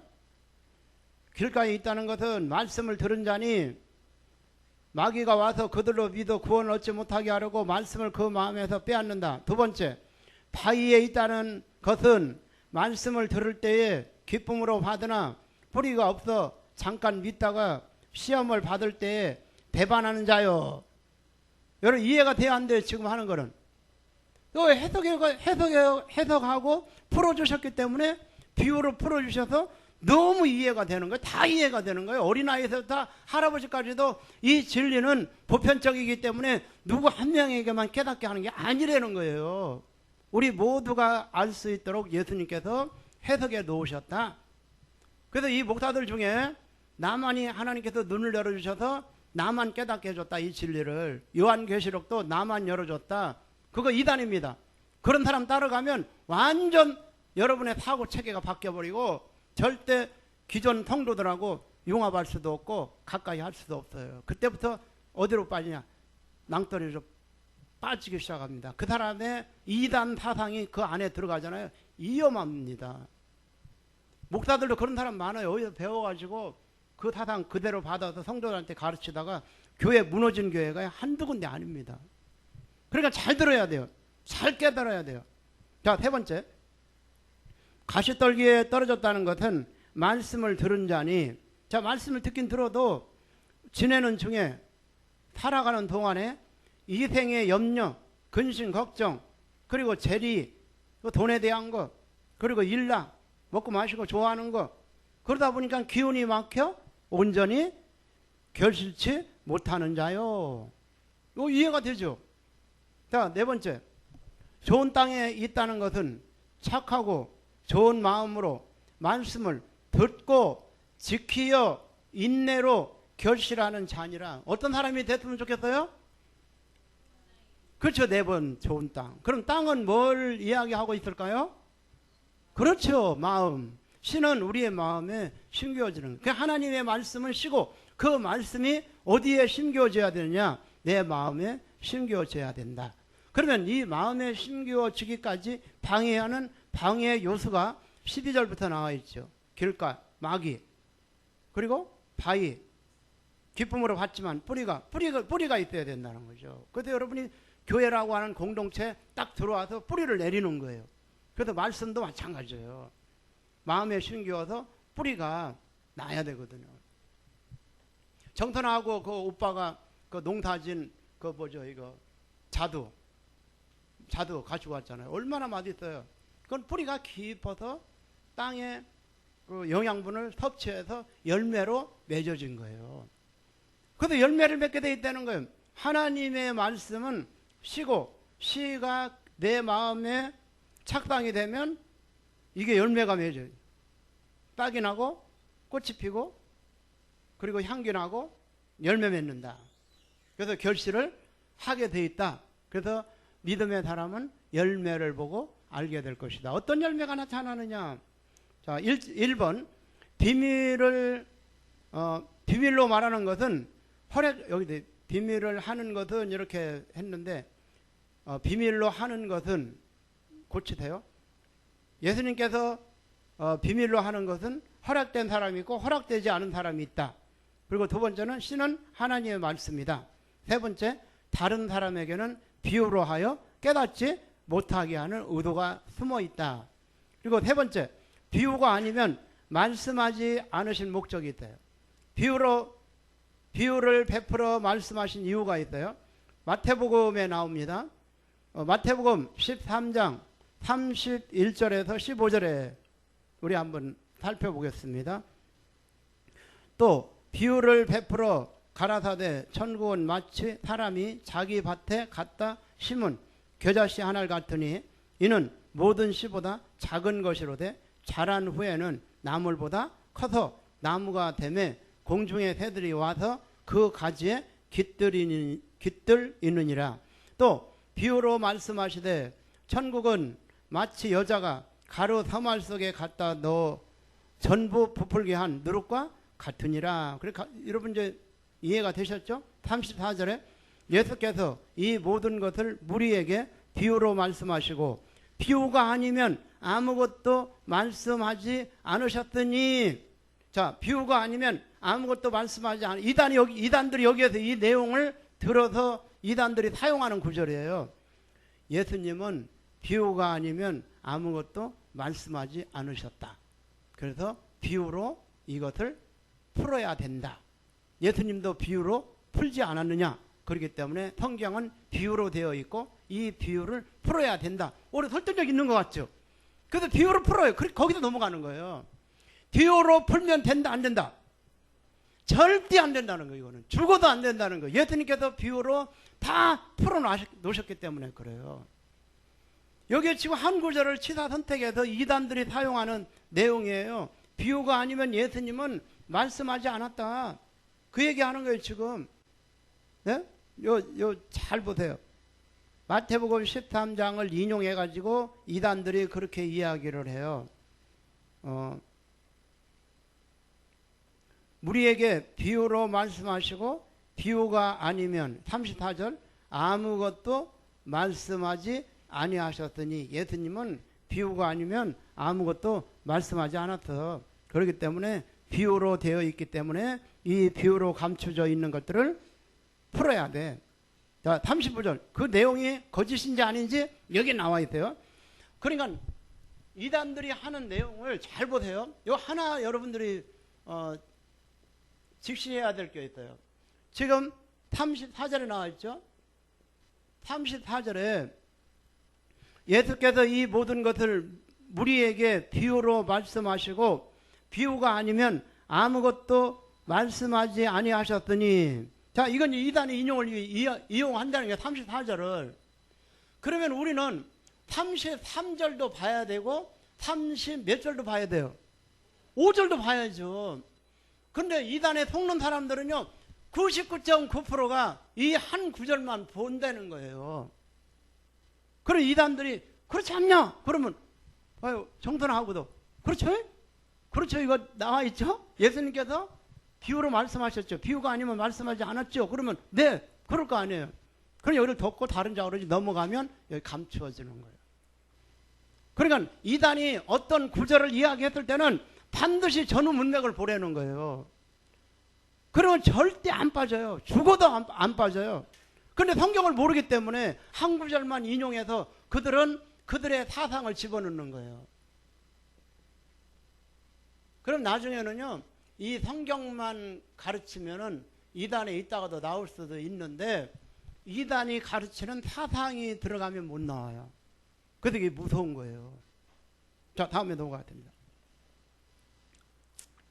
이는, 잘 읽어보세요. 35절에 시작. 이는 선지자로 말씀하신 바 내가 입을 열어 비유로 말하고 창세로부터 감추인 것들을 드러내리라 함을 이루려 하심이라. 아멘. 엄청 중요한 거예요. 이게 한 구절만 여러분이 알고 있어도 이단에서 완전히 빠질 수 있고 이단에 넘어가지 않고 이단을 무너뜨릴 수 있는 능력이 있는 거예요. 예수님은 선지자를 통해서 이미 말을 했다는 거예요. 예수님이 어떤 분이냐? 비유로 말씀하실 분이다. 이 땅에 오셔서. 그리고 그분은 감춘 창세로부터 감춘 모든 것들을 다 비유라는 수단으로 드러내버렸다는 거예요. 여기다 아멘 해야 돼요. 다 드러냈다는 거예요. 다 신약에 와서. 그랬더니 이단들이 해석하는 거 해석하면 절대 안 된다는 거예요. 그게 이단이에요. 자, 다음에 넘어가 봅니다. 3절 3페이지. 비유가 아니면 아무것도 말씀하지 아니하셨더니 이는 선지자로 말씀하신 바 내가 입을 열어 비유로 말하고 창세로부터 감춰인 것들을 드러내리라 함을 이루려 하심이라. 비유로 말하는 거 보니까 선지자들이 말씀하신 예수님이구나라고 알 수 있다 없다? 있다는 거예요. 구약을 읽었던 사람 중에 저분은 선지자들이 이 땅에 오신 예수 그리스도 그분은 비유로 말씀하실 것을 선지자가 이사야가 시편 기자가 모세가 다 얘기를 했다는 거야. 그래서 보니까 저분은 비유로 말씀하시는 분이네. 정선아하고가 저 자두를 준다고 얘기를 했는데 자두를 조선하고가 가지고 왔어요. 그러면은 이거 어떻게 된 거야? 나는 누가 가지고 오는 걸로 알고 믿었어요. 그렇죠? 그럼 본인이 맞아요, 안 맞아요? 안 맞는 거거든요. 그래, 분별의 기준이 뭐예요? 성경이라는 거죠. 저분이 예수님인가 이단인가 아닌가는 성경을 통하여 여러분이 분별할 수 있다는 거죠. 선지자들이 말씀하시기를 예수님은 이 땅에 오셔서 비유로 말씀하실 것이고 비유라고 하는 수단을 통해서 천국의 비밀을 감추어져 있는 것들을 드러낼 것이다. 다 드러냈다는 거야. 감춰 있는 것을 알 수 있도록. 저분 보니까 메시아구나, 저분 보니까 예수 그리스도구나라고 구약을 통해서 알 수 있다는 거죠. 그럼 그게 어디에 예언되어 있느냐? 여기 나왔죠? 시편 78편 1절에서 8절 우리 이제 읽어보겠어요. 시편 78편 1절에서 8절 아삽의 마트길 나와있죠. 아삽이 기록한 거예요. 아삽에게 이미 예수 그리스도가 어떤 분인가를 가르쳐 주셨고 비유로 말씀하시고 비유로 감춘 것들을 드러낼 것이다 라는 사실을 이미 말씀했죠. 이게 중요한 거예요. 공자가 몇 년 몇 월 며칠에 이 땅에 오셔서 비유라고 하는 수단을 통하여 진리를 말할 것이다. 그러고 온 사람이 어디가 있어요? 그 어떤 철학자도 어떤 사상가도 미리 온다라고 온 사상가는 한 명이 없다는 게 한 명도. 자, 여기에 이제 보겠습니다. 내 백성이여 내 교훈을 들으며 내 입의 말에 귀를 기울일지어다. 내가 입을 열고 비유를 베풀어서 옛 비밀한 일을 발표하리니 나오죠.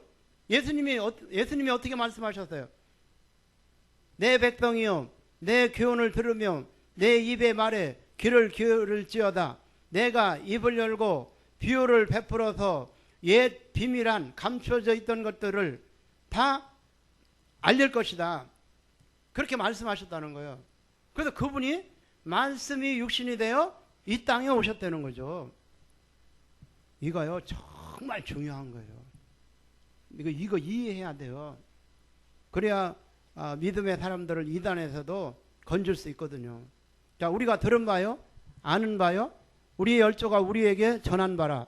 우리가 이를 그 자손에게 숨기지 아니하고 여호와의 영예와 그 능력과 귀한 사적을 후대에 전하리로다. 여기까지. 다음에 세 번째. 배신할 유다에 대하여 예언했어요. 시편 41편 6절에서 9절. 이것도 여러분들이 잘 알아둬야 돼요. 시편 41편 6절에서 9절. 방송을 듣는 분은 기록해 놓고 나중에 대조해 보시기 바랍니다. 그리고 요한복음 3장 1절에서 18절. 이렇게 구약성경 신약성경을 비교해 보세요. 6절에 보면 시편 41편 6절에 보면 나를 보러 와서는 거짓을 말하고 그 중심에 간악을 쌓았다가 나가서는 이를 광포하오며 나를 미워하는 자가 다 내게 대하여 수군거리고 나를 해하려고 꾀하며 이르기를 악한 병이 저에게 들었더니 이제 저가 눕고 다시 일어나지 못하리라 하오며 나의 신뢰하는 바 내 떡을 먹던 나의 가까운 친구도 나를 대적하여 그 발꿈치를 들었나이다. 이렇게 기록했단 말이죠. 그런데 이 시편을 읽을 때 압살롬이 다윗을 반역했구나. 그렇게 깨달아야 되겠어요? 지금요 이 시편을 기록한 이 다윗이 기록한 거예요. 그러면 이 본문을 볼 때 나의 가까운 친구가 나를 대적하여 내 떡을 먹던 나의 가까운 친구도 나를 대적하여 그 발꿈치를 들었나이다. 이렇게 여러분이 이것만 읽으면 이 압살롬이 반역해서 다윗 왕을 아버지를 대적하여 쫓아냈구나. 그런 건 다윗이 기록했으니까 다윗의 삶이구나. 다윗의 삶에 관한 기록이구나. 그러면 여러분 눈에 비늘이 덮여져 있고 수건이 덮여져 있다는 거예요. 이것은 누구에 대한 내용이냐면 예수님을 배신할 유다에 대한 기록입니다. 이걸 이 해석을 해보면요 목사님들에게도 이거 한번 물어보면 이거 압살롬이 대적한 것을 기록한 거야. 여러분 천만에요. 이거는 예수님을 배신할 유다에 대한 기록입니다. 자, 다음에 이제 보겠어요. 그럼 그런가를 한번 살펴보겠습니다.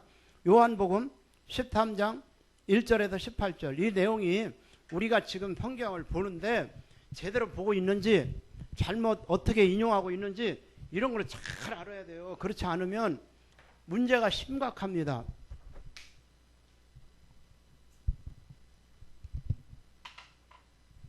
6월절 전에 예수께서 자기가 세상을 떠나 아버지께로 돌아가실 때가 이루신 줄 아시고 십자가에 못 박혀 죽으실 것을 아시고 세상에 있는 자기 사람들을 사랑하시되 끝까지 사랑하시느니라. 이게 핵심이에요. 잘 보세요. 예수님은 자기 사람을 사랑하시되 12제자를 끝까지 사랑한 걸 볼 수 있어요. 유다는 내게 대하여 발꿈치를 들었다. 발꿈치를 드는 유다를 알았을까요? 몰랐을까요? 알았죠. 알면서도 자기 사람을 사랑하시되 끝까지 사랑했어요. 그래서 뭘 하셨을까요? 유다에 무엇을 시켜줬죠? 발을 씻어준 거예요. 우리는요, 섬기는 걸 통해서 발을 씻겨주는 거야. 그래서 울고불고 난리가 나는데 그런 의도가 아니에요. 이 본문은 발 씻어주는 거 있잖아요. 태족식 해보셨어요? 예? 태족식 하신 분 어떤 의미로 하셨어요? 온유하고 겸손하고 섬긴다. 100% 그렇게 알고 발을 씻으면서 울고 불고 난리가 나고 그랬죠. 이거 잘 보세요. 성경을. 그래서 전후 문맥을 잘 보라는 거예요. 구약과 신약을 여러분 넘나들면서 봐야 돼요. 예수님은 자기 사람을 사랑하시되 어떻게 사랑했다? 끝까지 사랑했다. 끝까지. 그러면 끝까지 사랑한 것을 보여줘야 되겠어요? 안 보여줘야 되겠어요? 보여줘야 되겠죠. 액션을 해야 되겠죠. 자, 읽어보세요. 마귀가 벌써 시몬의 아들 가룟, 그러니까 사랑을 이야기하고 난 다음에 뭐가 나와요? 마귀가 나오죠. 마귀가 나오고 또 누가 나와요? 유다가 나오죠. 벌써 시몬의 아들 가룟, 유다의 마음에 예수를 팔려는 생각을 넣었더니 이 생각 속에 생각에 영향을 미치는 게 누구예요? 마귀죠. 그러니까 악한 생각, 내 생각, 하나님의 생각 틀려요. 그래서 내 생각을 버려야 돼요. 마귀의 생각을 버려야 돼요. 3절 저녁 먹는 중 예수는 아버지께서 모든 것을 자기 손에 맡기신 것과 또 자기가 하나님께로부터 오셨다가 하나님께로 돌아가실 것을 아시고 저녁 잡수시던 자리에서 일어나 겉옷을 벗고 수건을 가져다가 허리에 두르시고 이에 대하여 물을 담아 제자들의 발을 씻기시고 그 두르신 수건으로 씻기시기를 시작하여 시몬 베드로에게 이르시되 가로되 주여 주께서 내 발을 씻기시나이까. 예수께서 대답하여 가라사대 나의 하는 것을 내가 이제는 알지 못하나 이 후에는 알리라. 이렇게 이야기를 했어요. 아니 왜 예수님이 우리의 발을 또 다 씻기신다는 거야? 그래서 당황했겠죠. 그래서 수제자인 이 베드로가 우리 발 못 씻어요. 씻으면 안 됩니다. 가로되 베드로가 가로되 내 발을 절대로 씻기지 못하시리이다. 예수님 우리의 발을 어떻게 씻기는 거예요? 스승님이. 예수께서 대답하시되 내가 너를 씻기지 아니하면 내가 나와 상관이 없다. 시몬 베드로가 가로되 주여 내 발뿐 아니라 내 손과 머리도 씻겨 주옵소서. 금방 변했네. 금방. 절대 안 됩니다. 절대 안 돼. 10절 시작. 예수께서 가라사대 이미 모욕한 자는 발밖에 씻을 필요가 없느니라. 온 몸이 깨끗하니라. 너희가 깨끗하나 다는 아니니라. 누구만 깨끗하지 않아요? 12제자 중에 가룟 유다. 이는 자기를 팔 자가 누구인지 아신다는 거죠. 나의 떡을 먹던 나의 가까운 친구가 내게 대하여 발꿈치를 들었다. 그게 누구야? 유다.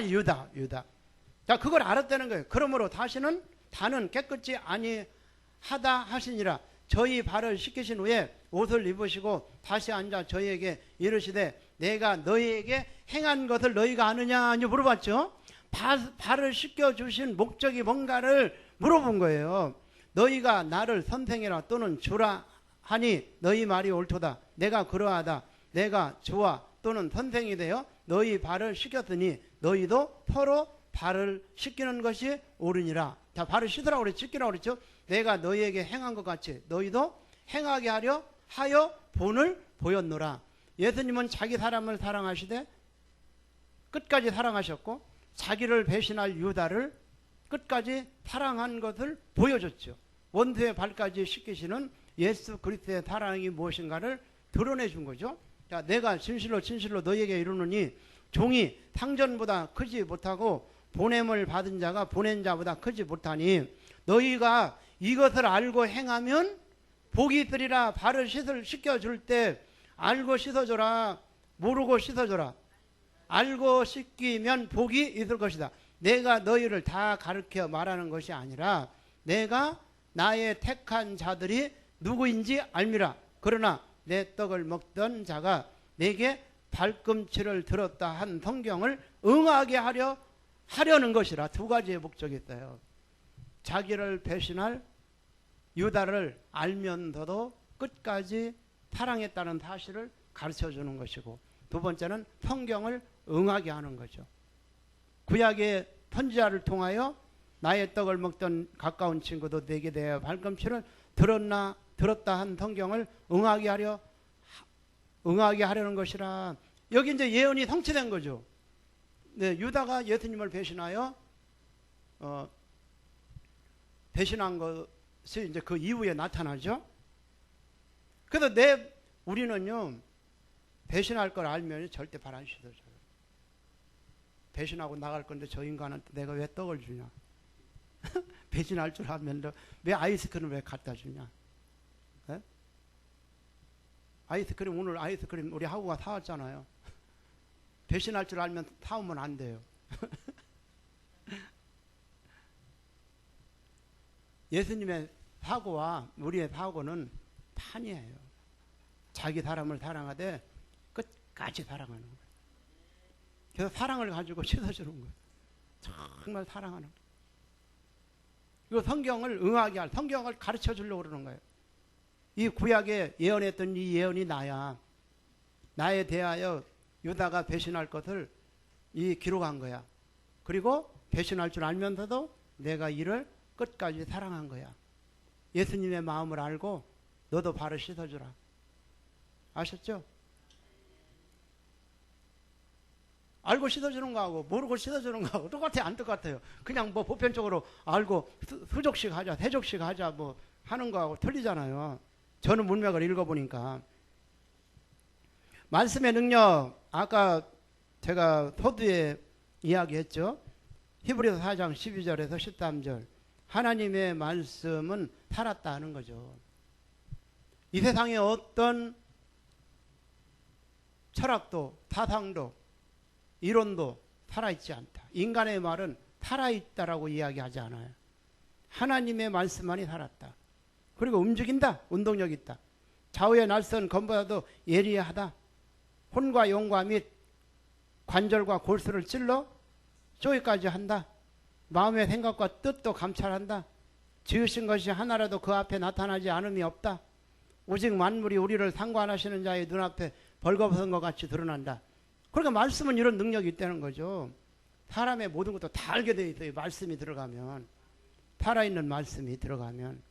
자, 로마서 1장 14절에 우리 보겠어요. 로마서 1장 14절에서 32절. 헬라인이나 야만인이나 지혜 있는 자나 어리석은 자에게 다 내가 빚진 자라. 사도 바울은 빚진 마음으로 살았어요. 근데 무엇에 빚을 졌을까요? 그러므로 나는 할 수 있는 대로 로마에 있는 너희에게 복음 전하기를 원하노라. 이 빚을 갚기 위해서 로마에 있는 이방인에게 복음 전하기를 원했다는 거예요. 하나님은 내가 예수 그리스도를 믿고 구원받은 이 엄청난 하나님의 은혜, 이 은혜를 나는 갚을 길이 없어서 복음 전하는 것으로 갚겠다. 이렇게 고백한 거예요. 내가 복음을 16절 내가 복음을 부끄러워하지 아니하노니 이 복음은 모든 믿는 자에게 구원을 주시는 하나님의 능력이 됨이라. 이 말씀은요, 이 복음은, 이 성경은 믿는 자에게 구원을 주시는 하나님의 능력이 들어있다는 거예요. 그래서 복음을 전하면 이 복음이 믿는 자 속에서 역사가 일어나는 거죠. 성령이 역사합니다. 여러분이 전도한다고 해서 되는 게 아니에요. 이 복음을 전하면 이 복음 자체가 그 사람을 믿도록 역사한다는 거예요. 아멘. 더 크게 아멘. 네, 전하시기 바랍니다.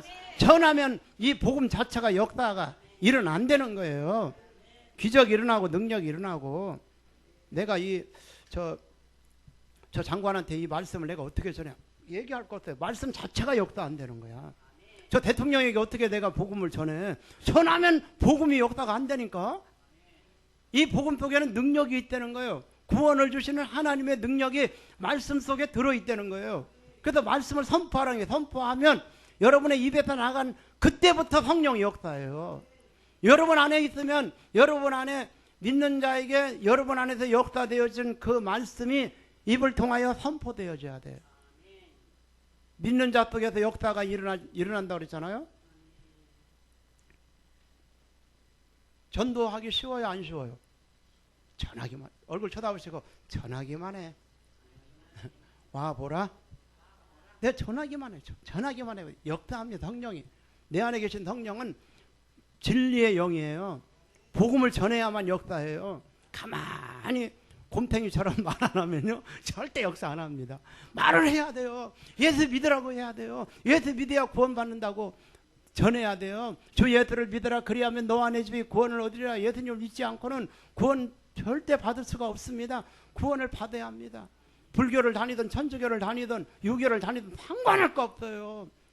이 세상에 어떤 철학자든 간에 복음을 전해야 돼요. 나는 수많은 사람에게 복음을 전했어요. 그리고 앞으로도 전할 거예요. 지금도 전하고 있고요. 누구든 붙들고 중요한 시조하러 시조하러 오면은 여러분 거기 복음을 전해야 돼요. 맛있는 거 사주고 끌어안고 기도해주고 붙들고. 그리고 머리 있는 사람은 좀 불편하잖아. 여자들 머리 파마하고 그런데 머리 올리면요 머리 헤어스타일이 망가질 수 있잖아. 근데 중원이요 다 깎아가지고 그런 염려가 없어요. 기도해주고 쉽잖아. 뭐든지 기도해주고 안아주고. 여기다 해야 되겠다 하는 사람이 한 명밖에 없네. 누구든 기도해줘야 돼. 예? 우리 조선옥 하구하고 저기 갔었잖아요. 저 가락시장에 과일 사러 가가지고 다리가 막 붕대를 감고 있더라고. 인상 보니까 대한민국의 고민을 다 짊어지고 있어 그 주인이. 그래서 김경통 보다 그냥 다리를 붙들고 기도를 해주더라고. 그 안에도 그랬더니 아멘 아멘 하고 있어. 기도해주면 다 좋아해요. 믿는 사람이든 안 믿는 사람이든 간에 어디 아프다고 그러면 아이고 저 관절인가 보다. 관절 어디 치료 잘하는데 거기 가보세요. 전부 우리의 사고가 그렇게 저 관절이구나. 붙들고 기도해줘야 되겠다 해가지고 할머니든 누구든 붙들고 제가 기도를 해줘야 돼요. 저 마천동에 그 헤어샵이 있었어요. 거기에 그 집사님이 한 분 있습니다. 그래서 그 집사님한테 제가 가르쳐 줬어요. 상담해주고 기도해주라. 미용실에요 얼마나 사람들이 많이 오는지 몰라요. 저 사람들 그 머리 스타일을 고치러 온 사람들이냐고 물어. 안 그랬대. 상담하러 온 사람들이래. 상담하러 온 사람들이 70%야. 바글바글해. 왜냐? 상담해주고 이해해주고 전도가요 저절로 돼요. 상담해주니까 맨 돈만 벌려고. 아이고 머리 칼라 더 집어내 브릿지 해야 돼 뭐 해야 돼 해가지고 돈만 벌려고 하지 말고 저 사람을 뭘로 전도의 대상으로 보는 거예요. 하나님이 보내줬잖아요. 다른 사람들은 돈 벌다가 다 끝나는 거야. 어떻게든 복음을 전해야 되는데 안타까운 마음. 제가 훈련을 시켰어요 그분한테. 그랬더니 전도도 잘하고 상담도 잘해주고 그리고 그 밑에 정형외과야. 사람들이 미용실이 2층 그리고 바로 옆에 정형외과. 그럼 저 밑에서 할머니가 걸어와. 그럼 내가 미리 내려가가지고 관절이 있으시네요 그랬더니 깜짝 놀라요. 쩔뚝쩔뚝 하는 거 보면 100% 관절이야. 부러지지 않은 이상 어떻게 잘하냐고 그래. 그러면 그 정형외과 올라가기 전에 그 1층에서 막 붙들고 기도를 해줘. 걸어보세요. 이렇게 걸어요 거기서. 그래서 정형외과 오려고 한 사람 그냥 보낸 적도 있어요. 그 원장한테 맞아주고.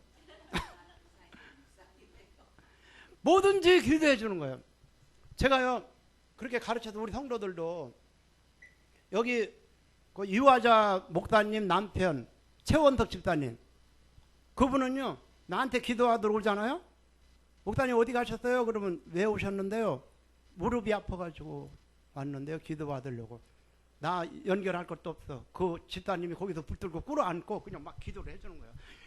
그랬더니 나왔다는 거예요. 그 사람이 나한테 오기도 전에. 그래서 질서도 없어. 그냥 무조건 가서 막 기도를 해줘. 그런 건 질서 없어도 돼요. 그런 건 개방하거든요. 뭐든지 아프다고 그러면 나한테 올 것도 없어. 믿는 자들에게는 이러한 표적이 따르리니 내 이름으로 귀신을 쫓아내고 폐방언을 말하며 뱀을 집으며 무슨 독을 마실지라도 해를 받지 아니하며 병든 자에게 손을 얹은 적 나으리라. 기도해 주는 거예요. 귀신을 쫓아내야 되고 병든 자에게 손을 얹어서 고쳐야 되는 거예요. 여러분, 병원에서 안 된다고 그러면 어떻게 해야 돼요? 하나님만이 하실 수밖에 없잖아요. 그럼 기도해 줘야 돼요. 여러분, 그런 사람들을 얼마나 많이 만나는지 몰라요. 그럼 내가 배운 것 가지고 내 말하지 말라는 거야. 이 말씀에 따라 해보려는 거예요. 그러면 능력이 나타나기 시작해요. 현신의 권사님 많이 알지도 못해요. 말씀을 듣고 은혜를 받아서 기도를 하다가 은사를 받아서요. 오는 사람마다 기도해 준 거야. 예수를 믿어야 구원 받는다. 너 예수님 안 믿었지? 돈 그렇게 몇천억 가지고 있어도 죽게 됐잖아. 너 그 돈 하나님 앞에 드려. 기도해 주고 살아난 사람이 엄청나게 많아진 거예요. 그렇게 똑똑하지도 않아요. 충현교회도 세우는데 돈 거기 다 냈을 거요. 우리나라의 큰 교회 목사님들은 도움 안 받은 사람이 없어요. 수천억이 그 사람에게 몰려왔어요. 열방의 재물이 돌아왔어요. 그에게. 왜? 능력이 나타나니까. 목사님들도 그 권사님한테 가가지고 기도받은 사람 엄청 많대요. 나는 모르지만. 그러니까 믿는 자들에게는 이러한 표적이 따른다는 사실을 내가 믿었어요. 믿는 자 속에서 역사가 일어난 거예요. 그래서 그것을 행하기에 온전케 하려 함이라.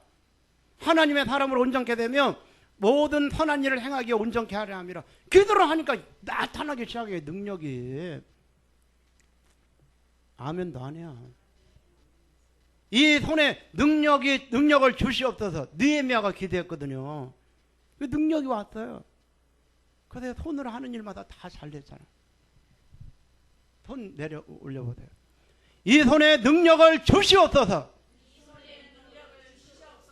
네, 받은 줄 믿고 기도하세요. 네, 자꾸 기도해 줘 보세요.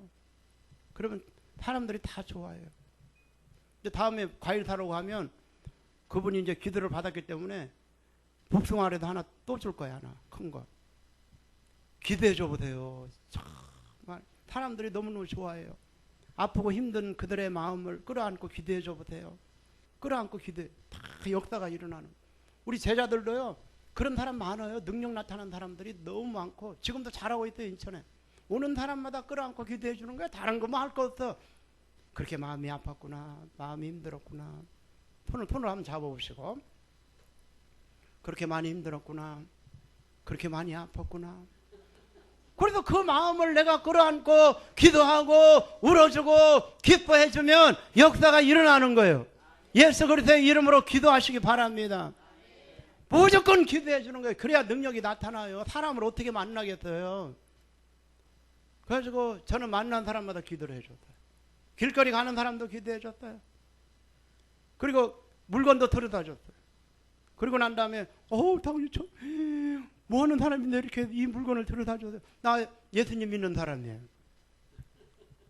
그래서 뭐 힘들게 생기고 보면은 팔이 좀 아프게 생겼다 그러면 이리 와보세요. 내가 기도해 드릴게요. 그래가지고 예수님 믿으세요? 안 믿는데 기도를 해주고 예수님을 영접시키고 너무너무 좋아해요. 그 사람들이. 기도 안 믿는 사람도 뭐 물건 들여다주고 기도해 줘 보세요. 그래서 어디를 제가 시장을 지나갔는데 오 아저씨 막 부르더라고요. 그래서 가봤더니 저 알아요? 그랬더니 언젠가 한 달 전인가 제 물건 들여다 줬잖아요. 그분이 하도 물건을 많이 들여다 줘. 교회가 언덕배기에 있어요. 가는 사람들이 전부 여자들이 무거워가지고 힘들어해. 갈 때마다 들여다 줬거든. 그랬다고 오라고 해가지고 커피도 주고 그때 복음을 전하는 거예요. 뭐든지 한번 해보세요. 뭐든지. 자, 다음에 오늘 이제 본문의 내용을 잘 알았죠? 창세기 로마서 1장 14절에서 32절.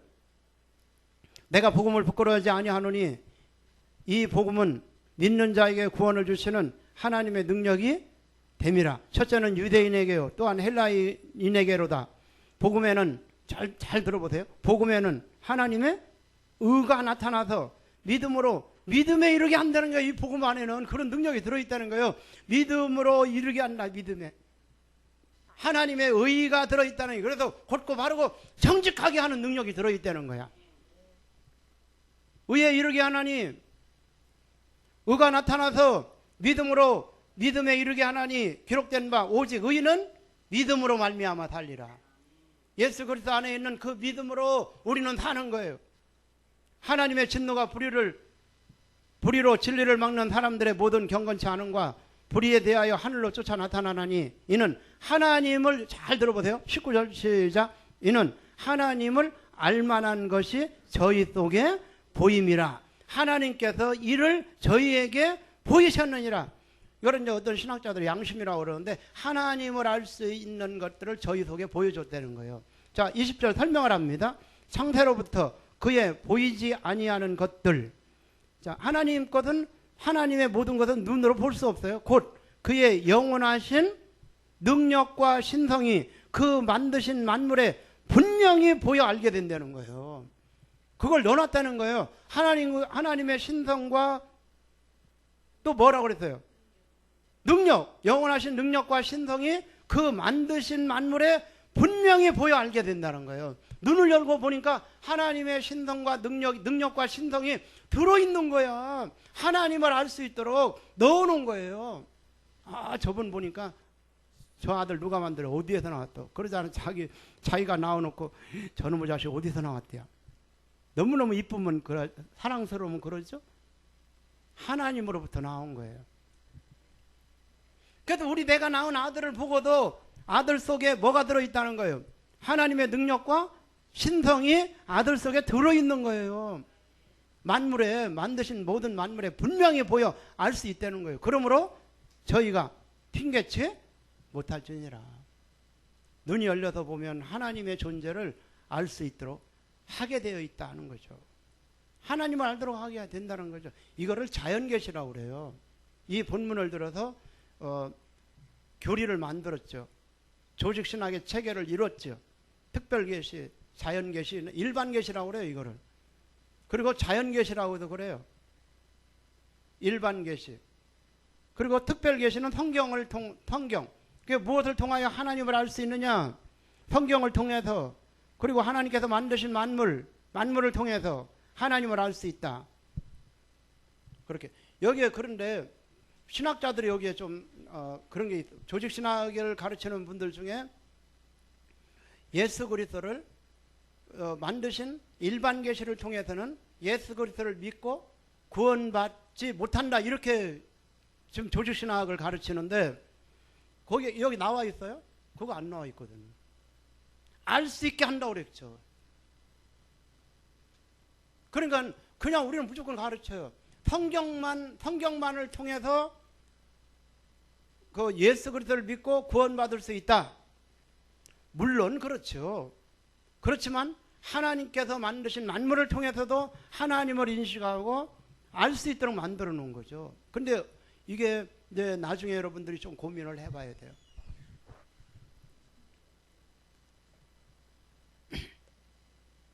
분명히 보여 알게 된다는 거예요. 그분을 분명히 보고 알 수 있도록 했다는 거예요. 그러므로 저희가 핑계치 못한다. 자, 21절. 하나님을 알되 하나님으로 영화롭게도 아니하며 감사치도 아니하고, 오히려 감사하지 않는 사람은 조사를 해봐야 돼. 오히려 그 생각이 허망하여지며 미련한 마음이 어두워졌나니 스스로 지혜 있다 하나, 여기에 교만이에요. 지혜 있다 하나 우준하게 되어 썩어지지 아니하는 하나님의 영광을 썩어질 사람과 금수와 버러지 형상의 우상으로 바꿔버렸다는 거예요. 이거 잘 알아야 돼요. 우상을 얼마나 많이 섬겨놨어요. 절에 가보세요. 절에 무당들 보세요. 형상, 우상의 형상, 금수와 버러지 형상, 우상으로 다 바꿔버렸다는 거예요. 인간의 사고 속에 탤런트, 우상, TV, 요 메신저, SNS 이런 통해서요 다 우상들을 만들어 놨어요. 그래서 인간이 그걸 따르게 만들어요. 자꾸 따라. TV가 우상이 될 수 있고 핸드폰이 우상이 되고 사람이 우상이 되고 다 바꿔버린 거예요. 이게 여기 나와 있죠. 뭐가 우상이 된 거예요? 하나님의 영광을 떡어질 누가? 여기다 본문 잘 읽어. 22절. 사람이죠. 사람이 우상이 된다는 거예요. 금수와 버러지 형상의 우상 바꾸었느니라.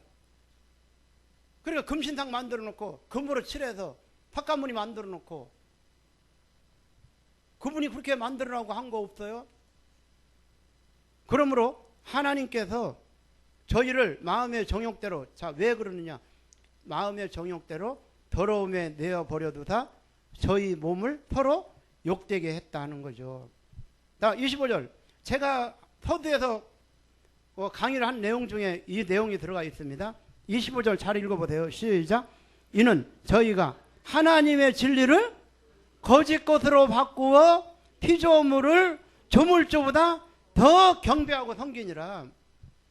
이 땅에 이방 종교 보세요. 전부 사람이 우상으로 만들어놨잖아요. 아니면 형상.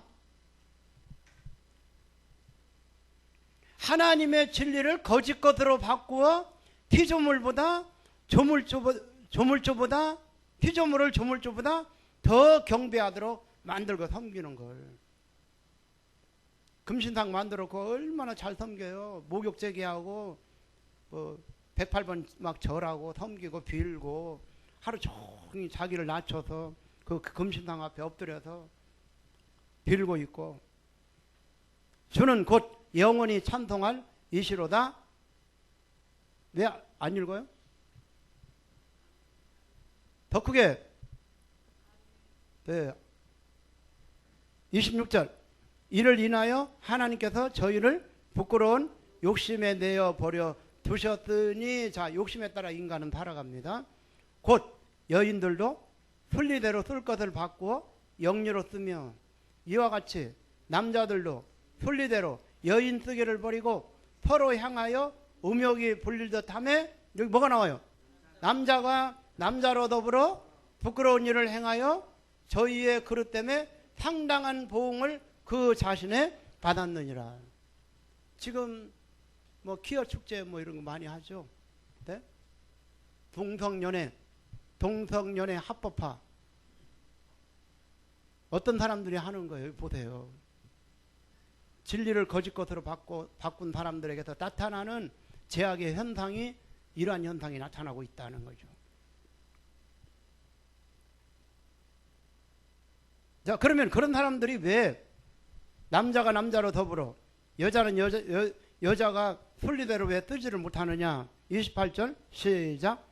또한 저희가 마음에 하나님 두기를 싫어하며 하나님께서 저희를 그 상실한 마음대로 내어버려 두사 합당치 못한 일을 하게 하셨으니 곧 모든 불의, 추와, 탐욕, 악의가 가득한 자요, 시기, 살인, 분쟁, 사기, 악독이 가득한 자요, 수근수근하는 자요, 비방하는 자요, 하나님이 미워하시는 자요, 능욕하는 자요, 교만한 자요, 자랑하는 자요, 악을 도모하는 자요, 부모를 거역하는 자요, 오매한 자요, 배워가는 자요, 무정한 자요, 무자비한 자라. 저희가 이 같은 일을 행하는 자는 사형에 해당하다고 하나님의 정하심을 알고도 자기들만 행할 뿐 아니라 또한 그 일을 행하는 자를 옳다 하느니라. 합법화해야 되는 거야. 그렇게 해야 되는 거야. 다 옳다는 거예요. 그게 거짓 것이. 여러분 이해가 되시죠? 본문만 읽어도 이 세상의 상황이 어떻게 돌아가고 있는가를 알 수가 있다. 하나님 두기를 싫어한 그들의 마음의 상태가 어떤가를 우리는 그냥 알 수 있어요. 그래서 하나님을 모시고 사는 사람은 이러한 것들이 나타나지 않아요. 6절 6번째, 살아있는 창조물의 역할과 말씀의 능력. 시편 19편 1절에서 14절. 아까 자연계시라고 그랬죠? 로마서 1장에 18절에서 19절 20절 나와 있는 자연계시가 여기에 나와 있습니다. 다윗의 시 영장으로 한 노래 읽어봅니다. 하늘이 하나님의 영광을 하나님의 영광을 누가 선포한다는 거예요? 네? 하늘이 하나님의 영광을 보세요.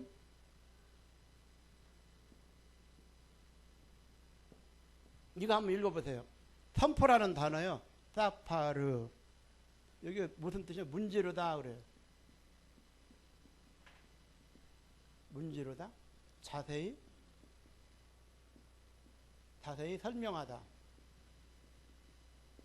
그리고 자세히 선포하다. 여기 이제 선포하다 그랬죠? 그리고 기록하다. 봐요.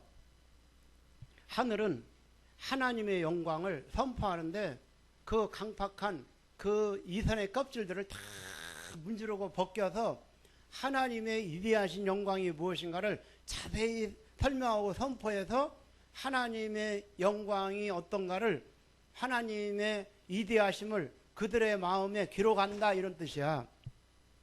이해가 될는지 모르겠네요. 하늘이 그렇다는 거예요. 그럼 여러분은 뭐냐는 얘기지. 하늘은 24시간 하나님의 영광을 자세히 설명하고 있다는 거예요.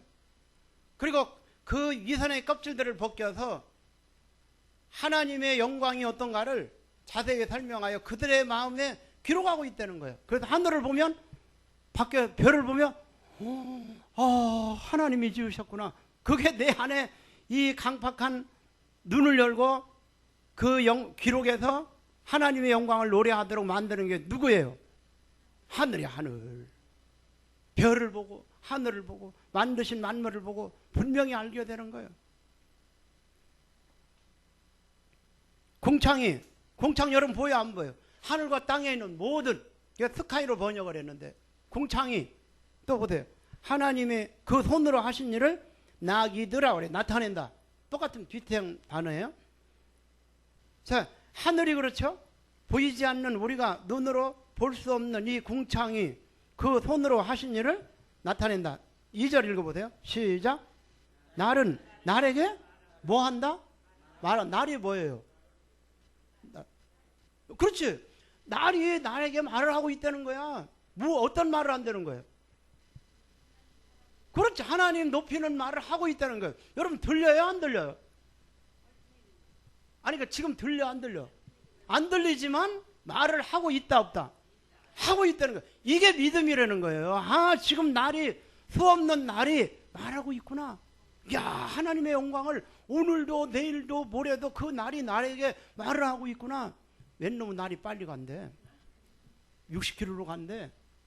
그것만 알아. 날 가는 것만 알지 날이 나에게 지금 하나님의 영광을 드러내고 있다는 사실을 전혀 이 지각하지 못하는 거야. 야, 이거 신비해졌네. 이거 엄청난 거예요. 이거는 날이 나에게 하나님의 영광을 선포하고 있다는 거예요. 자, 또 보세요. 날만 그렇게 하나. 밤은 밤에게 하나님을 알게 하는 지식을 전하고 있다는 거예요. 밤이. 웬 놈 밤이 그렇게 길대. 아유, 이거 밤이 안 길었으면 좋겠다. 밤이 웬 놈 밤이 긴지 잠이 안 와. 길고 긴지. 세상적 사고, 하나님의 사고, 하나님의 말씀을 가진 자의 눈이 열리는 것과 지각이 열리는 것의 차이야. 이야, 밤이 하나님의 영광을 밤에게 말하고 있구나. 보이기나 하냐 들리기나 하냐. 이 말씀을 내가 믿으니까 들려지는 게 밤이 보면 하나님의 영광을 말하고 있구나. 다른 사람이 보면 정신 나갔다고 그래. 왜? 성경을 모르니까. 성경을 아는 사람의 사고는 그처럼요. 사고의 폭이 얼마나 넓은지 몰라요. 밤을 봐도 그냥 보지 않는 거야. 밤은 밤에게 하나님의 영광을 말하고 있구나. 반드시 정신 나갔다고 그런다 이제. 자, 밤은 밤에게 말하고 있고, 다음에 언어가 없고 들리는 소리도 없다. 맞는 얘기야. 언어도 없고 들리는 소리는 없는데 날은 날에게 말하고 하늘은 하나님의 영광을 선포하고 밤은 밤에게 하나님을 알게 하는 지식을 선포하고 있지만 언어가 없고 들리는 소리는 없지만 4절 시작. 그 소리가 온 땅에 통하고 그 말씀이 세계 끝까지 이루도다. 아멘. 하나님의 신성과 능력은 밤에게도 넣어놓고 날에게도 넣어놓고 하늘에게도 넣어놨다는 거예요. 이래서 말씀의 능력이 어마어마하다는 거죠. 안 들리는 것 같고 보이지 않지만 말하고 있다는 거예요. 공기가 지금 보이지 않지만 공기가 있다는 거예요. 네? 그거 아니겠어요? 이게 무엇으로 가능하느냐? 이런 어떤 과학자도 이거 모릅니다. 천체를 연구한 어떤 우주 과학자도 모르고 이 세상에 학문을 도달했던 도통했던 공자도 모르고 그리고 부처도 모르고 아무도 모르는 거야. 누구만 아는 거야. 누구? 지금 누구만? 나만 아는 거야. 그럼 내가 부처보다 낫다 안 낫다? 어떻게 그렇게 잘하냐? 오늘 기가 막히게 알려준 거야. 아무도 모르는 거야. 과학자도 모르고 의사도 모르고 판검사도 모르는데 나만 아는 거예요. 나만 아는 지식을 가져야 믿음의 사람이죠. 자, 나만 아는 걸 또 보세요. 소리가 온 땅에 통하고 그 말씀이 세계 끝까지 이루도다. 하나님이 해를 위하여 하늘에 장막을 베푸셨도다. 해는 그 방에서 나오는 신랑과 같고 그 길을 달리기 기뻐하는 장사 같아서 하늘 이 끝에서 나와서 하늘 저 끝까지 운행하며 그 온기에서 피하여 숨은 자가 없도다. 하나님이 이 해를 만들었는데 엄청나게 잘 만든 거예요. 한 명도 이 온기에 피하여 숨은 자가 없다는 거예요. 그러면 하나님의 능력과 신성, 온기를 어디에 놓는 거예요? 태양에다 놓는 거죠. 그러니까 태양을 보면서도 태양이 이렇게 눈부시고 이 시를 하는 사람들 뭐 눈부신 태양이요 뭐 그것만 알지 이 눈부신 태양을 만드신 하나님의 존재를 모르는 거예요. 하나님께서 온기를 넣어놓은 거, 그 태양 때문에 우리가 얼마나 많은 유익을 갖고 살아가는가를 모르는 거예요. 지각이 없어서 깨닫지를 못하는 거예요. 하나님 두기를 싫어한 사람들은요 절대 알 수 없습니다. 자, 그러면서 이 말씀을 하시고 연이어 말씀하는 걸 잘 보세요. 7절 시작. 여호와의 율법은 완전하여 영혼을 소성케 하고 아멘. 살린다는 거예요. 영혼을 살리는 능력이 있다는 사실을 믿으시기 바랍니다. 그래서 자연 뭐 요법 테라피 하는 사람들이 있어요. 그 영상을 찍어서 그 물 흐르는 거를 보고 치료하는 그런 교수들이 있어요. 제가 아는 집사님이 그 SS 대학교 교수인데, 의과대학 교수인데 저를 특강으로 초청을 했어요. 그래서 그 집사님은 그런 걸 많이 연구를 하더라고요. 하나님이 만드신 자연 만물을 통해서 사람들을 치료한다는 거예요. 그걸 보여주고 순수한 물 흐르는 거, 산에서 폭포가 떨어지는 거, 그리고 하늘 별들이 막 움직이는 거, 이런 걸 보면서 하나님이 만드신 만물을 보고 하나님의 존재를 알게 하고 그들을 치료하는 거예요. 그런 어떤 테라피 요법들을 개발해서 이제 그 세미나를 하더라고요. 근데 거기서 많은 교수들이, 의과대 교수들도 많이 오고 그러더라고요. 영혼을 소성케 하고 여호와의 증거는 확실하여, 확실하다는 단어가 뭔지 알아요? 아멘이라는 단어예요. 아멘. 하나님의 증거는 아멘이 아멘. 우둔한 자로 지혜롭게 하고, 여호와의 교훈은, 읽어보세요. 여호와의 교훈은 8절 정직하여 마음을 기쁘게 하고. 정직해 하고, 하나님의 말씀은요 사람을 정직해 하는 능력이 들어있다. 그리고 마음을 기쁘게 한다. 여호와의 계명은 순결하여 눈을 받게 하는 거예요. 눈의 껍질을 벗겨내는 거예요. 눈이 밖에서 본질을 정확히 보게 해요. 사물의 이치를 정확히 알게 해요. 여호와를 경외하는 자는 정결하여 영혼까지 이루고, 여호와의 규례는 확실하여 다 의롭다. 10절 금 곧 많은 정금보다 더 사모하며 꿀과 송이꿀보다 더 달도다. 사모하여 우리가 생명을 잉태시키는 거죠. 또 주의 종이, 잘 보세요. 11절 또 주의 종이 이로 경계를 받고 이를 지킴으로 상이 큼이니이다. 자, 12절 자기 허물을 능히 깨달을 자 누구리요? 나를 숨은 허물에서 벗어나게 하소서. 말씀이 빛이 되고 등불이 되고 말씀이 거울이 되어 자기 허물을 능히 깨달을 자 없다는 거예요. 말씀을 통해서 자기 숨은 허물을 벗어나게 하소서. 13절 또 주의 종으로 고범죄를 짓지 말게 하다. 이 고범죄가 고의로 짓는 죄라고 해석을 하는데 천만에요. 교만한 죄예요. 교만한 죄. 고의로 범한다. 한문으로 그냥 사람들이 그냥 해석해서 그렇게 이야기한 것 같아요. 그 죄가 나를 주장치 못하게 하소서. 그리하시면 내가 정직하여 큰 죄과에서 벗어나겠나이다. 14절 읽고 마치겠어요. 시작. 나의 반석이시오 나의 구속자이신 여호와여, 내 입의 말과 마음의 묵상이 주의 앞에 연락되기를 원하나이다. 아멘. 여러분의 말과 여러분의 마음의 묵상이 하나님 앞에 연락된다는 사실을 믿으시기 바랍니다. 하나님 감사합니다. 우리 학우들을 붙들어 주시고 강의를 들을 때마다 하나님의 마음과 생각을 알게 하시고 깨닫게 하시고 시야의 폭이 넓어지게 하시고 믿음의 폭이 넓어지게 하시고 마음의 폭이 넓어지게 하여 주셔서 하나님의 귀한 것들을 많이 담을 수 있도록 은혜를 베풀어 주시옵소서. 남은 시간도 성령의 충만한 시간이 되게 하여 주시옵소서. 예수님의 이름으로 기도하옵나이다. 아멘. 감사합니다.